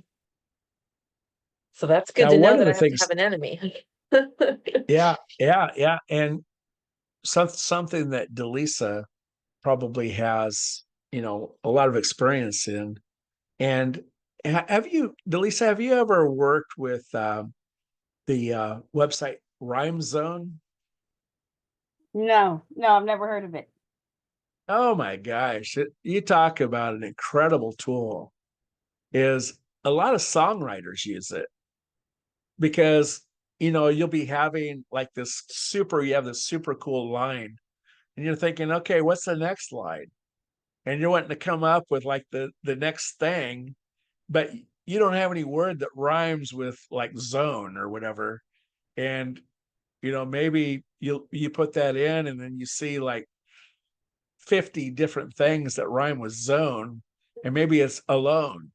And Yeah. then all of a sudden, you just have this creativity. And that's not even AI. That's like using synonyms or antonyms or whatever. And I'll tell you, your words are power, Oh yeah. because one of the things that AI doesn't have, it doesn't have feeling. It doesn't have like this. It doesn't have its own voice. It's Mm-hmm. like taking everybody's voice and putting it in the blender, and then coming out with this like generic thing that's just like it's like a whole bunch of nothing. Mm-hmm. So, but yeah, try that Rhyme Zone, R Yeah, H I Y just wrote M that E. down because Yeah, me too. I've been taking a lot of notes. So Yeah. usually there's something you can come up with when you do like a talk or a book or whatever, that it's kind of like the signature thing in your talk. And like this gal, man, she's had a big influence on me. She's the founder of the speaking school, Oh, and amazing. I signed up for her, and I actually have an affiliate thing for her.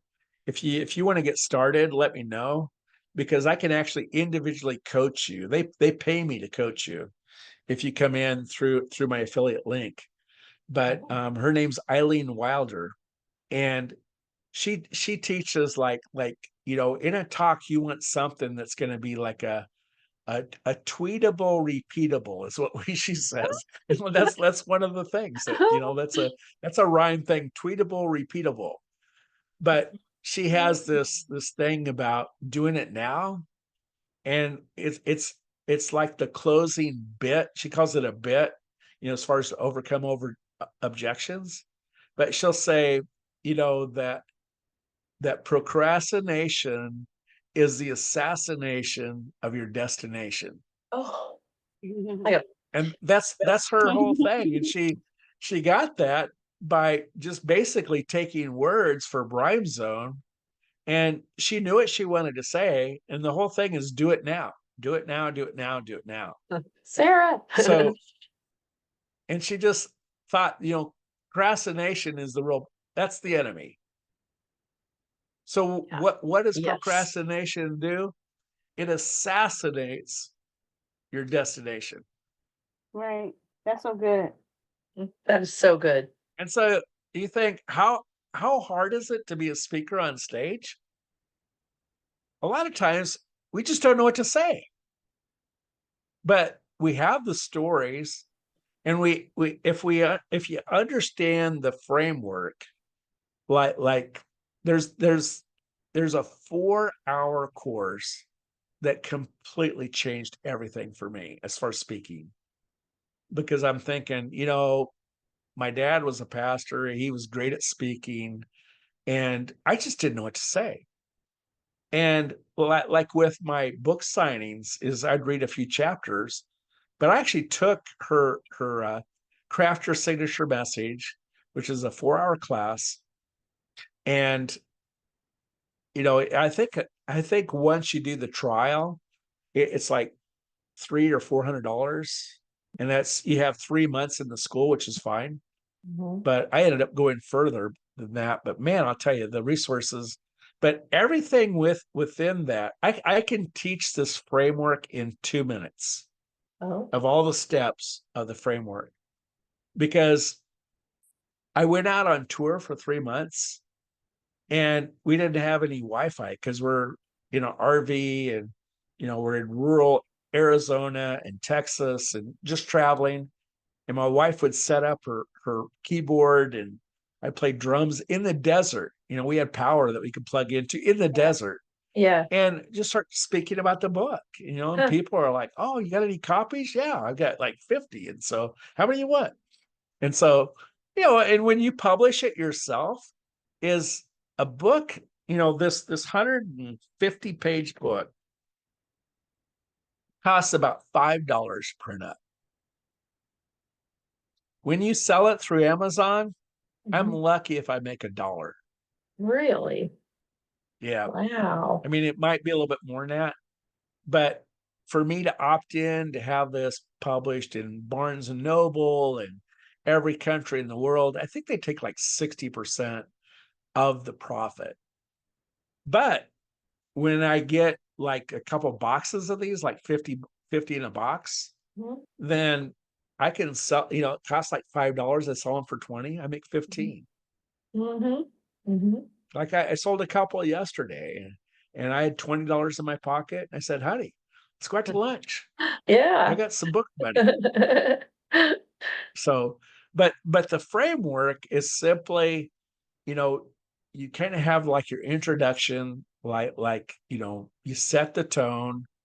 And, if you hear some of my stuff, I mean, you might hear it, but if you're interested in a link for that, I can give it to you. But I think you're kind of in the middle of stuff right now. So I'd be happy to interact with you. And, that's the whole reason why I started this Publish, Speak, and Prosper, is I wanted to be able to have like 10 to 12 people that I can help them become best-selling authors. Because I have all of this learning in me, but I've never really worked with anybody. Like I've never had anybody actually, you guys are like the first. Oh my God. I'm so honored. Mhm. Mhm. This is so exciting. And Stacy wanted to be able to have, help with this. I mean, she did 6 hours of thing, and she wanted me to give her all the lessons. And I'm not going to do that by texting or typing it out, but Mm. I'll jump on a Zoom and record for an hour and a half, 2 hours. Mhm. And, I would bet that I gave you right today probably 70% of everything I know. Wow. I'm glad I've been taking notes. I was just like, I've been scribbling. I'm like, okay, what else? What else? It's Well, let really me share exciting. something with you. One more thing. See if I can find it.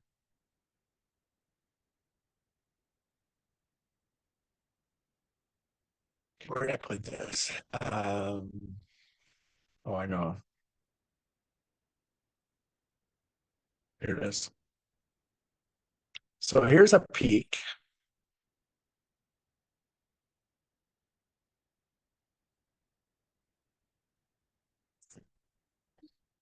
So you see successful, right? SUCCSSFUL. Mhm. So this is the first step. Set clear goals. And I'm not going to read this whole thing to you, but I'm actually going to do a webinar on it. So this is the second step. Set clear goals. This is second, understand your audience. Third, create a content plan. Fourth, craft with clarity. E, edit and proofread. S, stay consistent. S, seek feedback. F, foster creativity. U, use storytelling. And then launch secrets. Mm. And then the second word in it is writing. So W, R, I, T, I, N, G.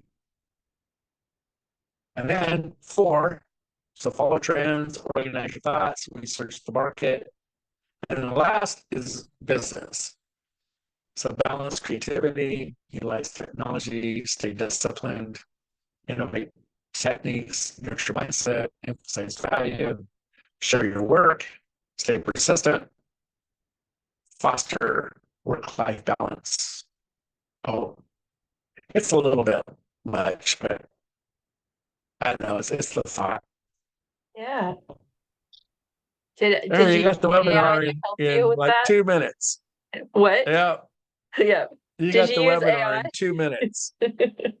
No, no, actually, maybe for a few ideas, but what I did is I wrote down. Yes, I like to handwrite. Mhm. Like I'll write my ideas down and just I'll think about stuff for like a week or two. And Mhm. I do a lot of voice notes, like just typing notes Mhm. in my phone, Yeah. like when I'm thinking of something. Like when I Mhm. was doing that voice thing, I had originality, inspiration, creativity, and was just trying to do things. But I just thought that today would be a lot better for me to do more interactive than to do like a webinar, Mhm. because to me, it just comes across canned. Mhm. Mhm. And so much of the courses, it's all about it's just information. Yeah. And information's okay, but you know tell me the stuff that's going to work. Yeah. Yeah. And it's more personal and it lands different when you're having a conversation with somebody than when you're just being fed some information. Yeah. Uh-huh. Yeah. Mm, so good. Yeah, yeah. So stay tuned in the group because we'll be doing some things. Like I just did a video of how to create a cover. And I know I want to see that. that's just one of the things. I mean, go to Costco and actually showed it. It's But on the then page, again, right? I didn't see it yet, but yeah, if there's something else that you want to know about, just put it in there. okay. Yeah. But the group that we have right now, it's a free group. But what's going to happen is this fall, I'm doing a summit that's called the Publish, Speak, and Prosper Summit. Okay. And it actually has, the guy I'm working with to do this. I mean, he's done like, I don't know, 50, 100 summits, and he knows all of the back end, the tech, everything. And we're actually doing a partner share on this because it's free. Mhm. But for those that want to purchase the videos or whatever, it's like $67 in the first 15 minutes. And then Mm, it goes up to 97. So if you mm, if you come in and just yeah. so you know. Yeah. But the thing is, then you have access to all of the recordings, which will be It's 5 days of 25 to 30 influencers in publishing, speaking, and prospering as an entrepreneur. And they're going to be some of the best people I know, like Eileen Wilder, and like Oh, there's a few others that I have that are really, I mean, I've been able to interview, I don't know, 3 or 4 multimillionaires on my podcast. no. And the fact is that when you invite them, like I had this one guy, I saw his Instagram reels. He was about my age, he was about 60 something. And he was in these cool places doing these like Instagram reels. And I just messaged him. His name's Gary. And I said, Gary, I like your stuff. And I said, I'd love to invite you onto my podcast. And I gave him the URL for the podcast. And I said, I'd love to invite you on as a guest and get to know you better. And he said Like yes. 2 hours later, he goes, yeah, let's do it. He goes, send me a link. Let's do it.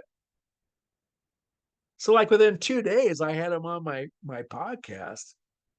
And I'm like telling him this stuff, like, I have this idea that it's kind of a big idea. And he goes, what is it? And I said, well, I had this vision or this thought of actually inviting people to go on like a weekend Mhm. where we fly in a Learjet to a destination resort.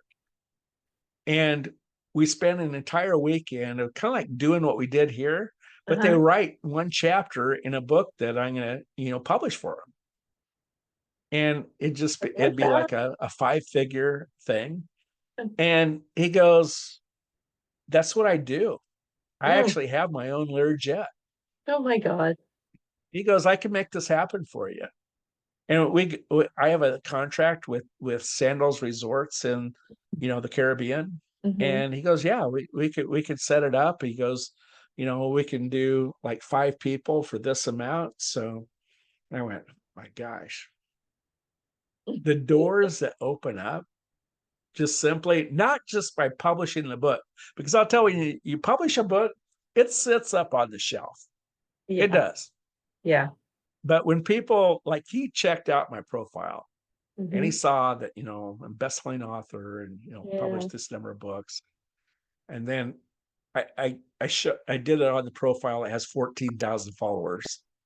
So that helps. Yeah. So those are all things that go together. And so, am I going to do a thing, like a weekend thing? Probably, but not probably in the next month or two. Hmm. But for those that want to invest, $15,000, then I'll do it. Hmm. Is that going to be everybody? No.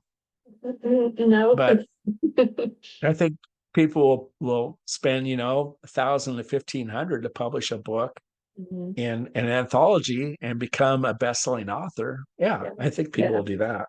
Yeah. Yeah. That's what I paid. Hmm. Yeah. So That's interesting. The anthology. This contest, the shortlisted people get into the anthology. So mhm. that's what I'm really hoping to get out of this contest. Like winning would be amazing, but it's really just I want to be in the anthology, which is winning, but not first place. And we'll see. It's That in is neat. God's hands now. So once you publish your book, you can submit it for awards. Oh, And I submitted it to the Global Book Awards, okay. ended up top finalist. Wow. Amazing. That's awesome. And so that's not the very top. Mhm. It wasn't like the winner, but it was like right That's number 3 or that's a 4. pretty big win, though. Yeah, Wow. and for that category, which is nonfiction business, which what it Mhm. was. And so yeah. Wow. So, Very you cool. know, when we're at a place in our lives and we think, oh, I don't have it. I don't have what's needed to get, to be like that. Or to be like you or whatever. And, I understand, man. I did not have the confidence. I didn't have the wherewithal. I didn't know what to do. But, when you meet just a few key people and, they had an incredible influence on me. Mhm. And they're the people that I want to introduce in the summit because, there's a gal named Amy. She's the one that helped me to do that ideal client handbook. And Mhm. she has this whole system of AI and how she does that. And it's so cool. I mean, I could try to do it myself, but it wouldn't be as dialed in Mhm. as what she has. Mhm. And then like Gary Cox, I mean, his whole thing with, doing destination resorts and then is it Melinda or Melissa in her group that has Cruise. yeah, Yeah. yeah, I was trying to put a cruise together of Oh, doing a wow. cruise for a week, like a 4-day cruise to the Bahamas. Uh-huh. And that we meet, on shore in like Jacksonville. And then, we meet Monday night and we cruise all Monday night. And then Tuesday we go to the Mm. private island. And Mm. then the next day we're in like Nassau. And then the next day, another place. And then we go back, for that. But, that would be a great time to meet and have a couple dinners together Mhm. and something like that. I mean, it could Yeah, be that would be easily done. fun. That would be Yeah. so fun. It would have to be that expensive. Yeah. No, I But the thing is that when you're all together, and to me, I think powerful. that would be the after the book comes out, and we do a bestseller cruise, and Wow. then the promotion that goes with that, it'd just be, Mhm. oh man, amazing. I love all these ideas. This is so exciting. Then Yeah. it could be done. The cruises are about 2,500, Yeah. and then so for about probably 3,500 to 4,000 right there for the Mm. things. But Mm. there again, how do you afford that? Right. And Well, the that's best why I need to advice, prosper, 'cause the best advice, this is the best advice I've been given in the last 2 years that just handles this super easy is find $1,000 clients. Mm.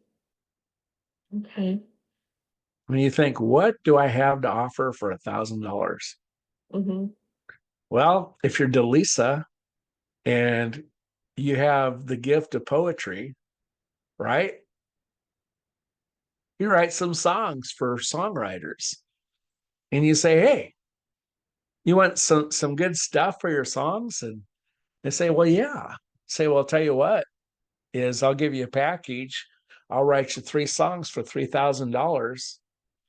And if you use any of them, then I only want a royalty of X%. That's very good. That's pretty Or, awesome. the thing is all it takes is sharing an idea Mhm. because you have not because you ask not. But we Mhm. don't know what to ask for. Mhm. Mhm. Like I Mhm. had people say, would you help me? Would you help me to write a best-selling book? I said, sure. And I just say, if we have like so many sessions, then we can do it over 3-month time, and I charge $1,000. So I do. Then I had a company come to me and said, what could you do to help us? Because we're a nonprofit and we know that you have experience with nonprofits because of your book. You talk about that and say, what can you do for us? And I said, well, I could help you for $1,000 a month. He said, would you be willing to help our other nonprofit as well? And I said, yeah, it's 2,000. Mm. So like 4 hours a week. Wow. Mhm. Mm. Just gotta get creative. Yeah. And so the thing is that the reason why we don't have those things is because we haven't shared the idea. of like, Mhm. yeah, I could help you. But the thing is that people come to you, when you like after I spoke on stage to an entire auditorium of college students and shared, kind of the stuff that I was sharing, Mhm. is a lot of the older people came up and say, "Oh, would you be willing to speak at our thing?" And say, "Well, yeah, I can. It's just, we talk about, our speaking fee and all Mhm. that. And, Mhm. because they pay expenses, they pay travel, they pay your hotel. Mhm. And so, Yeah. but it all starts with a little thing, you know. Yeah. Mm. All right. So let's do Okay. some takeaways. All Who wants to right. go first? So, being an anthology, um, grow your following with short reels. I got to watch your thing about how to create a cover. Don't publish with 100% rights without 100% rights to royalties. Um, Steve Harrison, how to use AI right in Google Docs and teach it, and the word AI for anti-plagiarism. Um, Rob Kosberg, the introduction would tell why you're writing the book and then what happened. And then that's part of the open loop. And then you bring it back to all of that at the end. I also was looking in your Google Docs when you had it open, and I saw something about the 200 best interview questions. So I wrote that down to Google. Um, Mhm. you talked about skyrocketing to success because about how 90% of the thing to get a rocket to take off is done on the front end, which is the same thing for creating a bestseller. Mhm. Um, you talked about dare, deciding, acting, receiving, and enjoying. Um, Rhyme zone, teach AI your content and your voice and your framework and what you're asking, and then piece by piece, and then let it help you. And then I was thinking about, I could come up with an acronym for sort of the steps that I went through in my own grief process and how I changed as a result. And you were saying, this is what I wrote down. Um, Talking about painting a picture of the pain, I wrote down, paint a picture of the shit show, because that's what it was. And then related to how maybe you've been through something similar and but you need an enemy, and then Eileen, and that you have an affiliate link with Eileen, and about craft your signature message. And I've looked at Eileen's thing where it's $1 to start for 7 days or something like that. And Mhm. procrastination is the assassination of your destination. And you're doing a summit in the Nice. fall. Great. A good note taker. Yes. Thank you, CLA, for that. So, Julie, if you're going to sum all of that up in like a sentence or two, what would it be? It would be that What did you get out of today?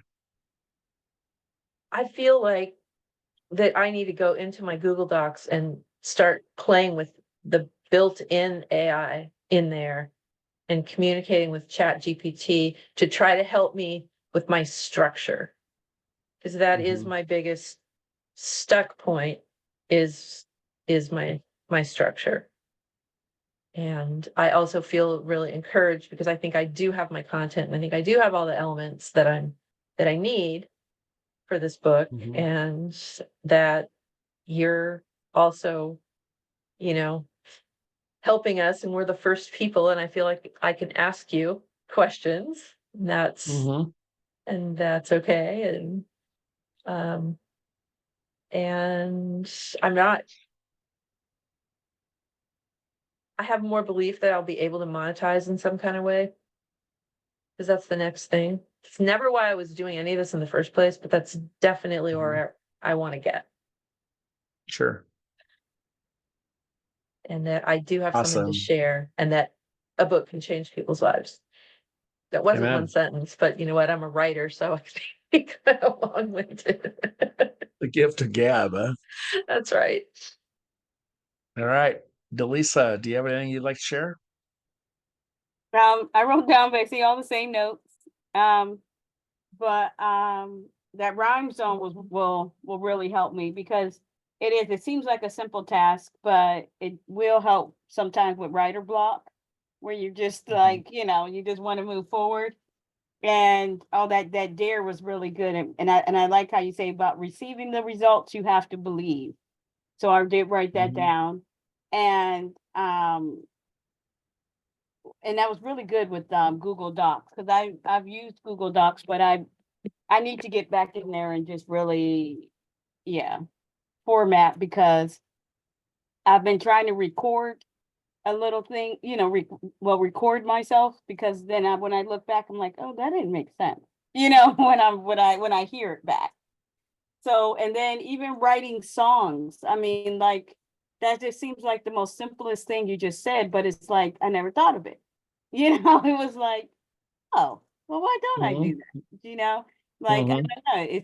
It's basically almost the same. Well, not even almost. It is the same thing.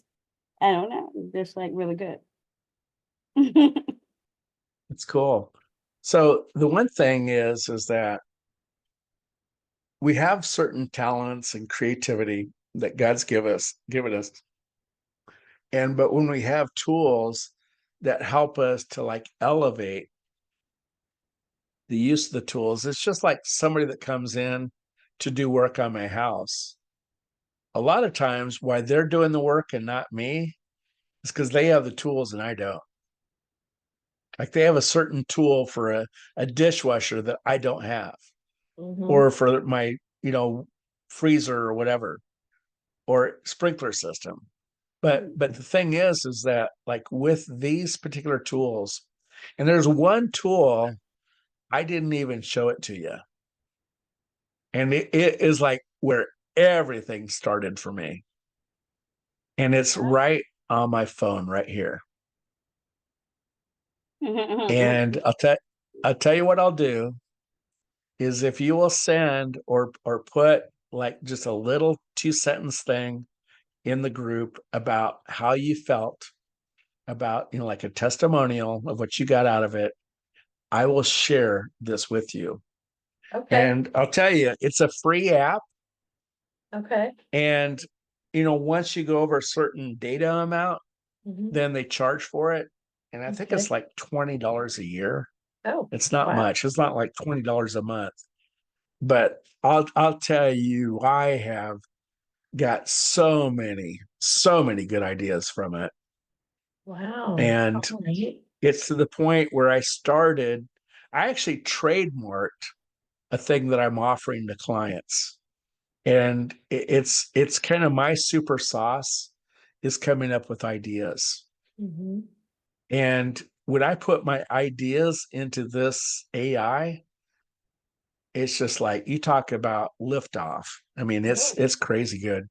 But and the thing is that ideas can be sold. Like if I offered a business owner, and this is a thing in my book that ended up why this college picked my book up for their entrepreneur class. They said there's the one saying I have in the book they just loved, and it's why they picked the book for their entrepreneur class. And it's the 6 words that made me the most money of anything I ever said. And it was these words: I have an idea for you. Mhm. 6 words. Wow. I'd say that to a business owner and they go like, what is it? Mhm. And all I wanted to do is a chance to sit down with them, Yeah. and I sold yellow pages, I sold radio, I sold newspaper. But the thing is, it started really early in my career where I knew that if I was trying to sell them something and it was my idea and I was trying to tell them my idea, is I wasn't getting anywhere until I got them to sit down. Mhm. And I'd say, if you're willing to sit down, I'll share it with you. But I just want to ask you a few questions first to make sure it makes any sense. Well, A lot of times I didn't even have the idea. Mm, I just knew it would come as I spoke with them. And of that- course, what I was selling was advertising. So my answer was always to buy advertising, but only if it made sense. And so, you know, I have an idea for you. Ended up, I trademarked the two words ideation creation together. So that's what I do for people is ideation creation. mhm, And, so a $10,000 idea should bring 100,000 return. mm, But a $250,000 idea should bring a $2.5 million return. My son-in-law, we're all from Idaho, and he was coming out here to Minnesota to do consulting work. Well, he had an idea his employer was a factory, and he had an idea how to make the workflow more efficient. It resulted in a $16 million savings per year just with one idea. wow. So how much is an idea worth? Well, they offered and they said, we want to move you to Minneapolis. And he said, you can't pay me enough to leave Idaho. And they said, oh, yes, we can. So guess what? The entire family moved to Minnesota. Mm, wow, What's he that's doing awesome. now? This is back in 2013, so a little over 10 years ago. You know what he's doing now? Mm-mm. He has Enjoying his his own life. he has his own manufacturing company. Oh, He's good not for working for him. anybody. Yeah. Huh. That's And the first awesome. thing he did when he bought that company is he went in and completely redesigned everything for the Mhm. workflow, made him Mm, super efficient, mm, turned it around, a lot more profitable, and he's doing amazingly well. But mm. it's just there again, it's an idea. Oh dear. Yeah. Oh, sweet. So there's a gal that I'll share her link with you, Julie, because she wrote a book on messy joy, Okay. and she's been working with nurses and the medical profession to be able to help them avoid burnout. Okay. And the whole thing about burnout is you want to be able to have joy, Mm, but mm, it's hard to manufacture joy when you're in the middle of burnout. So how do mhm. you get from burnout to joy, right? Yeah. Yeah. Yeah. So, and she speaks all over the place, TEDx stages. I mean, and she just had one book. I don't even know if it was a bestseller, but, and that's all she does. That's 100% speaker, Okay. wrote one book. Okay. So speaking is where it's at. It really is. And Yeah. let me see if I can give her a name for you. It's Messy Joy.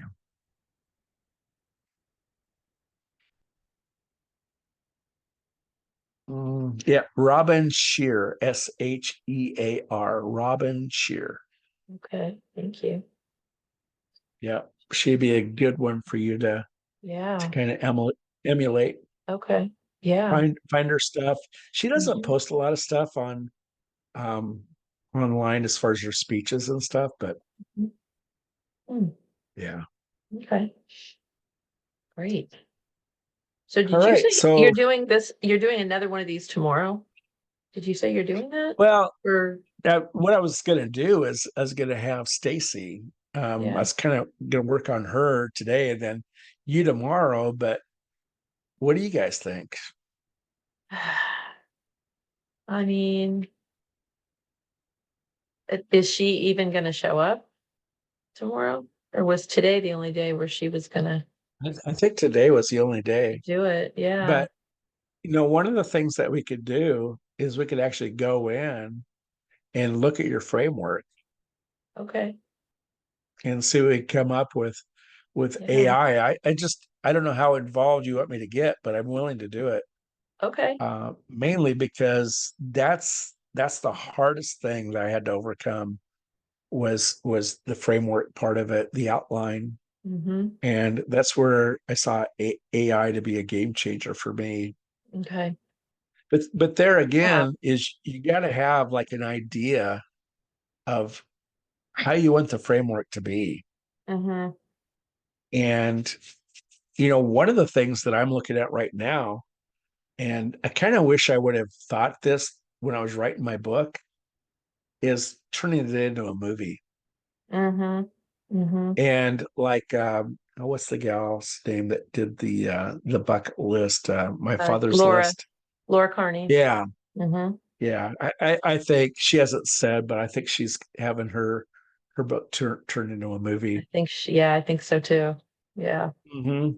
And that's my whole thing working with Sean Kelly is to do that. But I wish I would have had that framework because I would have thought of the different scenes and how to like go, Mm. and the best way to do like scenes is a storyboard. You know what that is? I do. I do know what it is. My wife does, she creates courses for Cleveland Clinic, medical courses. So she's constantly like, I've got to work on this storyboard. And I have not personally done a storyboard, but I do know what it is. So I know how that, why have I not done that right with my wife? That's what she does, but she's always so busy. So she's creative then, huh? She is. She's like nerdy smart. She like Hmm. doctors, nurses, whoever, they bring the content to her department and then she takes all of that and turns it into a course. She's been doing it Wow. for like 15 years. She's really good at what she does. But Sounds it's like it. all technically jargon. I mean, a lot of times she won't even really know what, she was working on one for infant feeding tubes, and she doesn't know anything about that, but they bring her all the content.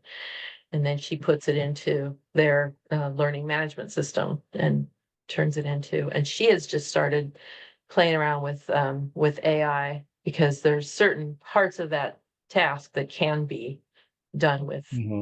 with ChatGPT and, generating emails and business and all that kind of stuff, right? But yeah, so I do, and that's probably what I need as a storyboard actually. I mean, so if you, I mean, Hmm. I'm game, right? To use Stacy, if Hmm.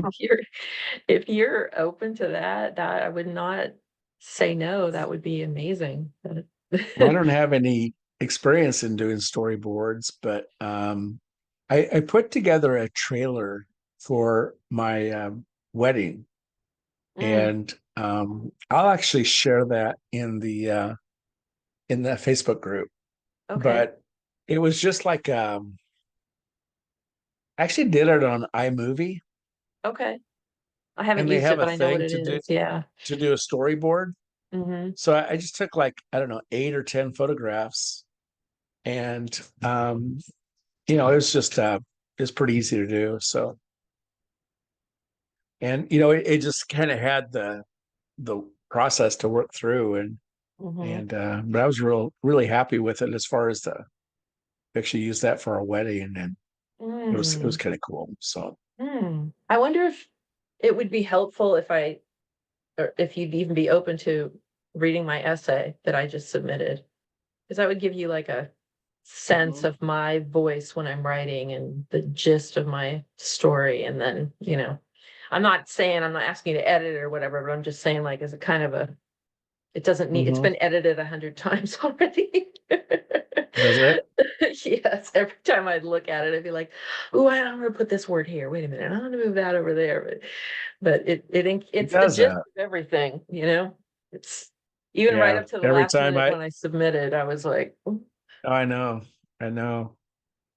Yeah, you learn how important synonyms are and definitions of words, and because your words are your power. "Mhm, And what was really interesting is I hired, I don't know, it was like 4 or 6 different writers on Fiverr because I would have these transcripts of these stories, and then I would give like 3 stories to a writer, and it would come back, and sometimes it was good, sometimes it was completely changed, mm, sometimes it was like completely different thought, and so I was trying to figure out, how do I work with a ghostwriter or editor? And I didn't want, it written for me. I just wanted it cleaned up. And so I found one gal that she was just brilliant and Mm. young, super young. And she only lives like 40 miles away from me. I didn't know that at the time. I didn't even know it till 2 years after the book came out, and told her how the book did. And she says, "Oh my gosh." But it's all in how you kind of have a vision for what you want to do. So maybe we can do a little shorter session tomorrow. Yeah, I have a podcast tomorrow after. I have Vicky tomorrow night on my podcast. I think we're doing it at, well, she actually just asked me if we could do it earlier, so I think she wants to do it at 5. 3:30 is still a good time to start. Is that? You're Eastern, I'm right? Eastern, yeah. Is that a good So what time? do you think? Like 2:30 to what? Let's see, well, till like 5, like, because okay, so I have a thing from 2 to 3 tomorrow, my time, Eastern. What time is it where you are right now? Central. Because okay, so it's like 10 minutes to 6 here, so you're like an hour 10 behind, to 5, yeah. like 10 to Mhm. 5 there. Okay, so yeah, like would that be like an hour and a half? So it'd be 1:30. So 3:30 let me for see. me would be 2:30 for you. So 3:30 to Right. 3:30 to 5.